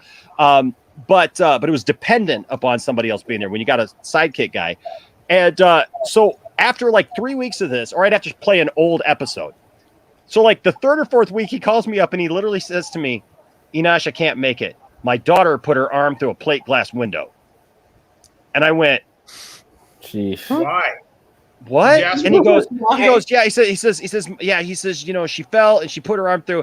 And like, I was just kind of like, I'm like, "Well, is she okay?" And he goes, "Well, yeah, she's okay." He's like, "You know, but you know, I got to stay here now, so I can't come over." I'm like, "Okay, that's fine." And then I kind of made a joke with him just off the cuff, and he laughed at it at first. And I said, "Dude, if you didn't want to come tonight and do the show, you could have just told me. You didn't have to say that your daughter like punched through a window, right? I mean, like, it's okay." And so the next week, I had put this little song together. You guys remember the show "Where in the World is Carmen Sandiego"? Oh yeah, I love that show. That theme song is so crazy. You remember? Stop it. Exactly. So the theme song, right? "Where in the World is Carmen Sandiego," and like the rockapella, the rockapella, man. Yeah, rockapella. So I pre-recorded this whole thing for Mike, and Mike shows up to do the show, and I didn't tell him that I was doing this bit, and I had pre-recorded me doing all the voices. You know, boom, bop. Ba ba do ba boom ba ba do, yeah. And I did the whole thing, but when I'm singing the verses, like I'm like talking about all the reasons why he had missed in the last few weeks. Down her arm, like his daughter put her arm right through the window of his apartment. Tell me why in the world did Mike miss the Rock Show? And he got so pissed off at me. He's like, "Really? I'm shocked." I know. He's like, "Don't you ever say anything about my daughter putting her arm Why'd you through the say that name? It's okay." I'm like, "It's not." You did the rockapella.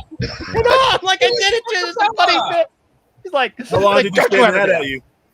A couple weeks. Wow. Couple weeks. This is the problem, because like, and I'm not saying anything about like how society is now or whatever, but I will go for the you joke. should, right? You always. should. I'm not going too thin-skinned. But the thing is, we've become very breakable. Yeah. And that's brittle, very brittle people, and that is a shame. Because I used to, I mean, in the best of times, kind of like the glass in a window. Well, I mean, I would, yes. But I would worry that I'd overstepped because, you know, I'm one of those people. It's like, yeah, wow, punchline, grab it, you know. Oh, I'm really listening. Have you met William? You know, have you met William? But you know, the thing is, you can run afoul of somebody really easily now. It's very scary, and I'm still learning that if I say something on Twitter, people notice it. Show the gross bits. Show me the gross bits. I see you taking advantage of it. Show me the gross bits. Oh, the arm. Show me the no, gross bits. I have it down. My wrist is actually swollen. No. Show us. Viewer discussion is advised. Tiff, are you elevating this? Turn our camera off. Nice one. Sexy woman. Your husband's not allowed to do the stripper music for that, okay? I'm not doing your stripper husband's like, comments. I'm watch trying her to be a take off. doctor. I'm not shouting. What did you man say, stuff. Ray? I was just asking if $5 you've been super trying to chat. keep it elevated. Yes, I keep it on a pillow, and I've been still icing it, even though it's a week out, because it's that purple all the way up my arm. Yeah. Wow. Eesh, that is, man. And it's going to turn every color of the rainbow, which is really fun. I got shot in a play one time and got to watch it go like a tie-dye shirt over my arm eventually. So it was very fun. Good time. Was it a blank you got shot with, or what? These people were using a regular pistol with a starter Rubber pistol bullet? blank. No, they were using a regular pistol with a starter pistol blank, which you should never do. The barrel should be blocked. Whoa! This wasn't. Starter pistol blanks are the brass shell crimped shut. Yeah. And the crimp is supposed to break open first. This one didn't. The back broke, and it became a bullet, and it shot me in the arm. What was Isn't this? that what killed This had to Brandon be Lee? pre-1984. San Diego. I've still got the scar. Is that what killed Brandon Lee, though? Yes, like it Bruce is. Lee stuff? Yeah, it sure is. You know what is a better name to Google for why you don't do that? John Eric Hexum. Yeah, Wow, man. that was the scariest You and I are thing the I same saw. age. Yes, John Eric Hexum. Oh And my goodness! This was That just dark. after I love that had happened. This was in '84. This guy John Eric Hexum, who was in a show called Voyager, which I love, and he was in a show called Cover Up. Yeah. And in 1984, it was all over the news, and we were, watching it. It was They shot him with a blank. I remember that. Yeah, he aimed the bullet. He was just shot playing himself around, with a and he blank. aimed the To his blank fucking on the head. Yeah. And it fractures his skull to the point where he was brain dead. That's where the first time in my life I ever heard the term brain dead. First time I've ever heard that. Oh, that was awful. Firearms are so dangerous. And the reason why in any reputable production it's really, really policed is because of exactly that. This wasn't. and it shot me. And you could have been killed, man. Well, yes, I could have been, absolutely. And was told that repeatedly by the doctors. So anyway, regardless of that vile story or the infection that ensued afterwards that I handled myself by sinking a Q-tip laden with rubbing alcohol into the bullet. What? Good time. Tell me the gory story, Ray. Medicine in America, my friend. Medicine in America. Like it. Yeah, exactly. Yeah. Put it in Enosh's mouth. He's ready for it. But yeah. Oh man, that is. So anyhow, I enjoyed having a bruise that would change all different colors over the course of time. And honestly, I would say take photos of the bruise as it changes colors and then try to recreate it in a nice watercolor painting. I actually have taken pictures because it's getting worse. Like I could show people, but it's probably too gross. Yeah, I love that. Exactly. He's like, take pictures of it and recreate this. It's amazing. Recreate it in watercolor. Make sunsets out of it. Pretty colors. Take a broken heart and make it art. Yeah. Hey. This is a sweet comment. It says by Bipolar Nobody. It says you're crushing it lately, Enosh. Just wanted to stop in before bed and tell you that. Keep up the great work, guys. I must say, Fire. Bipolar Nobody is a terrific band name. Yes. Heck yeah. I would want to see that band. Yeah. He's probably in a band too.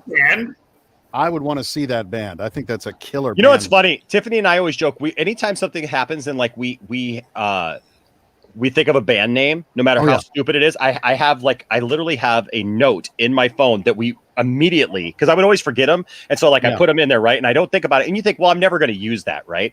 Well, so last week, Ray, I was so excited because my band was supposed to play this outdoor festival last week, but my band couldn't make it. No, my band couldn't make it. So I ended up getting some other musicians that I was friends with, and we went into rehearsals, we did a week thing, and we headlined this festival last Friday night. And I was so excited because we got there and we're literally because they just billed it as I was coming, right? So it was like Enosh, me, and his band. And so we were talking on the way there, like, well, what are we going to call this thing? And it was so funny because I was like, I hadn't really thought about that. I said, I guess I was just going to call it, Enosh V and the band and stuff. And so I'm like, wait a second. I've got a whole list of these things. And so like I was going through and like and it was cool. We ended up calling ourselves what was it? Double Rainbow Raccoon Funk. What? Okay. Yes, because there was a double. We added the double rainbow thing because it had rained and there was literally right before we played there was a double rainbow right there over the. We were playing like at this campgrounds, not campgrounds, but like a. So you didn't go with Twinbow and the Precipitations? No, we didn't. Although strain. Although me and my awesome. Double Rainbow Raccoon Funk sounds made like that a shit strain. up, didn't you, Ray?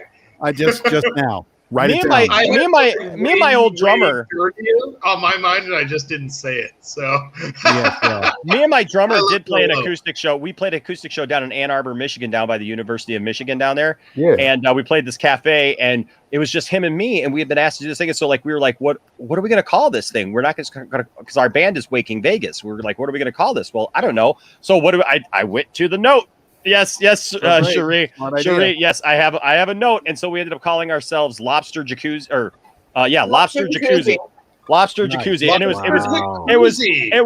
it was based on that what was that, a Red Lobster commercial? Was that a Red Lobster commercial that it showed the lobsters in the jacuzzi, and then like the lobster goes, and he's like, hold on a minute, and he goes because he's trying to hide from the people at Red Lobster. Yeah. Oh, when he goes down, he goes down in the water.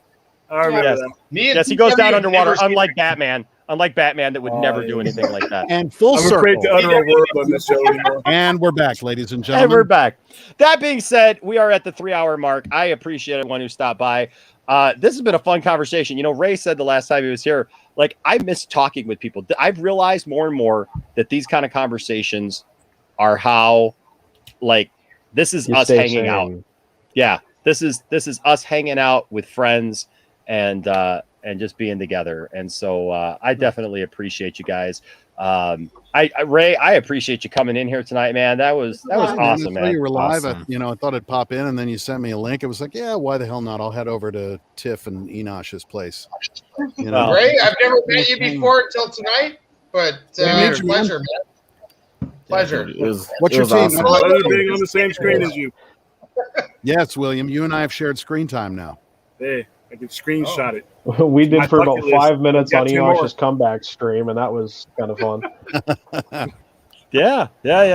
Bradley here with a $3.99 super chat. Thank you, Bradley. Says good night, everyone. Much love to you guys and Ray. Yeah, Bradley. For sure. Thank you. That's a drunk Canadian or a Ray? Oops. Hold on a minute. Hi, I'm just wrapping up. It's his mom. You're fine. Zack Snyder. You're fine. Hey, Totally you fine. have to take mom calls. That's what it comes down to. Oh, I gotta give you this then, Ray. This is perfect timing. I'll give you this. What's the term? Retconned. And it's welcomed. It's made legitimate. It's like, no, that's what that is now. I mean, just trying to chart dark side. There it is. There's the onesie. Is that a sloth or a little bear? I'm not sure entirely. I love it. Or a glow. Is that I'm a growth? so sorry that I just interrupted you like that. No, it's fine. I was just dropping some profound shit, but please. Whatever. Throwing some Enoch in a onesie. That's why I also profound. Also immediately also, immediately regretted it. But as I speak more about latitude, there it is. Wow. Don't ever put anything on the internet. It never goes away. All I saw was in the pink onesie, and then all I saw was Ray and Allison Crow talking to Ty for a second. That was all I got on my end. Yeah. Oh well, you missed. That's all you needed to see, my friend. That's pretty much all you need. That's pretty much all you need. But all you needed. But that being said, I think with Ray Porter and Allison Crow, please feel free to check out Pop Culture Corner. Anyway, all right, we're done here. There you go. I just want to say real quick, it was nice meeting you, Ray, on virtually on this virtual stuff. But yeah, it was a great stream. Nice hanging out. Yeah, man. But thank you, Ray, for popping in. Like I always tell people, look, I don't put anything past anything ever happening here on the channel anymore. We've had so many good times. Ray, I don't know. We spoke with a few weeks ago. We got to speak with Wayne T. Carr. For the first time I interviewed him, and Ray Fisher popped in on that stream, and like they were talking, they were joking and stuff. And I didn't know, dude. I had never even talked to Wayne. I had never reached out to Wayne. did nothing. And like, I'm doing a stream one day and he was in my chat talking to people and I didn't believe it was really him. No, he gave a super does like chat. I do. He goes on them. Why would you, though? We'll occasionally chat. Yeah, absolutely. Yeah, and that's how I met him. Like he and I were talking to each other on one night, just in the chat. Yeah. Yeah. And I didn't believe it was him because we've had some chats where like people will change their names and be like all kinds of silly and stuff. The whole chat. And so I didn't think it was him. And like he Nobody keeps ever like believes, yeah. he kept assuring me that it was him, and then gave a super chat to even say no, it's me. And then he messaged me on Instagram, and I was like, holy crap, that's really him. And so we set up this interview. We did this interview, and then just a couple of weeks ago, we were doing something, and he popped in here and had a conversation with stuck around with us. Had good. So, man, I love you guys. I love Ray. I love you, man. You're such a good dude, and I really appreciate Porter. He's talking to me, Porter. Don't worry. Yeah, I'll get it over here. Get out of here, Ray. No, look. Get out of here. Get out of here, Ray Liotta. All right. Whatever. But anyways, no. Ray Porter. Totally do that to him. I know. Ray Porter, I do want you to know, man, like having since gotten to know you this way, man, I really look forward to the day of seeing you in person and having that having a conversation with you and just sitting down and having a meal and absolutely. It's gonna be awesome. It's gonna be awesome. We'll be together. Sat around. I hope I'm cooking it. I kind of hope you're not, man. Although I don't know, you might be a great cook. I am actually. That's what I do. Well, I'm sorry. Are you really? Are you a chef? Do you cook? Is that your job? I am the wine director of a $10 million restaurant, and yes, I used to be a chef. Oh yes, pinky's out. I'll drink my Gatorade with my pinky out. My $10 million. Well, hey, I'm sorry. I didn't want to make it sound like that, but yes. No, I'm messing. Drink wine in Canada. Ray, mad props to you because that takes some serious knowledge. Yes, it does. That takes And some I'm glad to serious see knowledge. I'm glad to see that you're still employed there. And I'm not saying that as an insult, but like, unbelievable, unbelievable. Wow. I'm glad you're still employed, all things considered, especially with the pandemic. I mean, because with everything that's been going on with a lot of businesses, I'm glad to see that you're still doing all right, man. I didn't know they had wine in Canada. I thought it was all beer. Wow. We have beer. You have wine. Yes. I'm like, how hard can it be to cook? It's all back bacon, right? I chose something in a nice maple. It was It's all but back never bacon and potato. pancakes. Nice maple. Right. I make poutine. I'm gonna drink. I'm gonna drink my beer, eat my I was gonna poutine, say, and do you my have a back nice- bacon. Do you have a Put my wine pinky you out. recommend with this poutine? Does it come in a sippy cup? I'm off to the hockey game. I don't want to talk about hockey right now. That's amazing. What's hockey? What's What hockey hockey? is? Nobody. Yeah, Well, we'll we tell you didn't when you're play older. 5, 6, and 7 apparently. It's a bunch of guys. Hey, are you a Toronto guy? Yeah. No, I just tattooed somebody for no reason at all. Oh, sorry. Put a curse on Canada as It's far as just- the hold on. hockey teams go. So Hold on just a second. Are you able to hear me? Anyway. Yeah. Ooh. Where are you from, bro? Once for the people in the back. You and I are going to be fucking friends, dude. That's it. You and I are friends now. My son plays for a team down here in California. My son plays for a team called the Maple Leafs, so he automatically loves Toronto. So it's the same Go colors. Kings. It's his favorite. So I explained to him that being a Toronto fan is trying and will teach you many things. Yes. Do you have a It'll particular teach you a hockey lot of team things. or no? Patience, for one. Yes. Patience. Do I have a Patience hockey will be team a that I like? virtue if you're a Yeah. Leaf fan. Well, I mean, because of him, I like the Leafs. I can tell you, it's less about is there a hockey team that I like as opposed to Kings. is there a hockey team I really don't like. And I can tell you, I don't like Boston Montreal. Yeah. because they keep giving the Rat a job every year. And I don't Saggy somewhere just rolled over like. Oh no, but I love Saggy. I just don't Saggy's like the not here. Bruins. Okay? That's true. Saggy's not here. Massachusetts, I I love just their don't like the football team. I Bruins. hate their hockey team. Yeah, I just think, come on, guys, be nicer. But anyhow, Anyways, Anyways, talking about well, my you got- hand, I'm a right? hockey dad, so it's Go kind of like hockey, Ray. there's Go no hockey, one okay? hey man, there's no one team that I love. I'm a hockey dad. It's like I'm up at 1:00,000 in the morning heading to some weird smelling rink, exhausted, so that my child, little knife shoes, can go out there and bang a puck around and I can drive him home. My buddies He's gonna mom and be a mighty stepdad were duck hockey parents eventually. too. I know. He's And I He lived loves at their it. house. He I loves like it. metaphorically, but I just spent so much time at their house. I practically lived there. And same with him. Good Lord. Like to the point. We're 10 minutes past Enash's allotted 3 hours. Yes. We should I'm probably sorry. Yes. we should go off Back the on air. fun. Back on fun. Y'all just gonna start. Y'all are just gonna start fighting. I don't. That's what happens anytime you start playing hockey, man. Everybody just starts getting into a fight. Hey, And Fight then, together, and then you go sit in the glass box, blade shoes, and Part of think the about what game, you man. did. Come up. Part of There the you go. game. You start playing hockey and somebody breaks out with. I cannot express my anger right now. It's through the roof. Oh, Jesus. Through the roof, I'm telling you. It's through the roof. It's like long gone. But still, don't do that. Stop. Canadians being nice when they argue. All right, ladies and gentlemen, thank you all for being here. As I always say, you never know what might happen here at the Poindexter Lounge. The Lord of all apocalypse may show up, and what a great time that always is when Ray Porter is here Good to in be the here. lounge. And But hope to see him in Justice League support it 2, tomorrow. hopefully. Yes, let's get it. Let's get 2 it. and Restore the 3. Snyder Cut. Restore the Restore the Snyderverse. Absolutely, there is hope, folks. So keep. No, there is. I'm here for it. And Ray, you have any projects you want to plug before we go? Yeah, there's an audiobook out right now written by Andy Weir, who wrote The Martian and Artemis, called Project Hail Mary, which I narrated. It's on Audible, and it's a damn good book. Nice. Well, I'm going And to. she'll be on ACS tomorrow at That's what what I time? was going to say. Yeah, 8 p.m. Eastern Standard Time. And I am on AC3 show tomorrow. Yes. At 8 p.m. Eastern, 5 Pacific. Heck yeah. So, guys, I will leave you tonight. As I always tell you, you know what?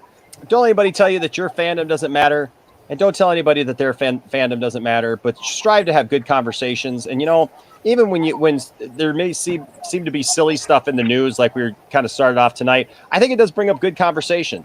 And it does. I love like the back and forth between like even Ray and William, and the points of views and stuff. That's what makes us better when we have good conversations. It doesn't mean that we're going to, agree on everything, but when we hear each other out, it makes things better. And we can take moments like this and do some awesome things with them. And so it's awesome. Hey, there's Benson's, Tiff. Benson's down there with a 5-pound super chat. Says, hey, Enash, sorry I missed the show. You missed a good one, man. You're going to have to rewatch this one. But look what Tiffany has up there. Here, I got to pull it up for you. Mark at Benson's from the UK sent this to Tiff. How cool. And very, very cool. And so thank you so much, Mark, for your support. Blanket, Tiff? Yeah, it's Is a it blanket. Yep, Yeah, it's a blanket. it is. Yep. And it says Quinn, and it has the diamonds and stuff on it. It's super soft. Jealous. Yeah, this was a fun stream. This was a good one. A lot of back and forth. And so for that reason, and since Ray is here and we talk about restoring the Snyderverse, I will leave you with this little nugget that Dawson and I put together. I wrote and Dawson voiced over, and we did some stuff here for it. Don't forget to check us out on the Sunday podcast over on Nerdy in Many Ways. We're doing these things, and we're doing little skits and stuff. So I will leave you once again with our political campaign ad to suck it, Warner Brothers. Y'all stay nerdy, and we'll see you next time. Suck it. There's a lot of good, hard-working people in the world. People who get up every morning and go to work.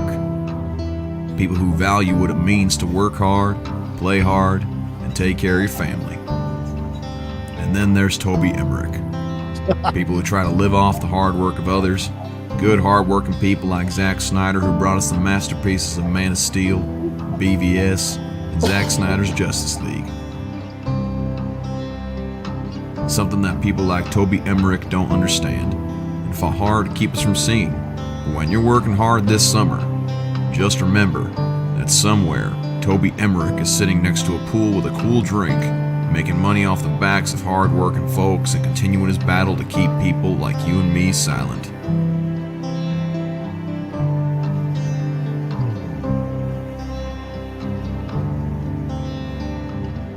So until we see a change, please make your voice heard. Use the hashtag #RestoreTheSnyderverse. And remember, suck it, Warner Brothers. Brought to you by the Sunday podcast Point Extra Lounge and many ways and the fine people working every day to restore the Snyderverse.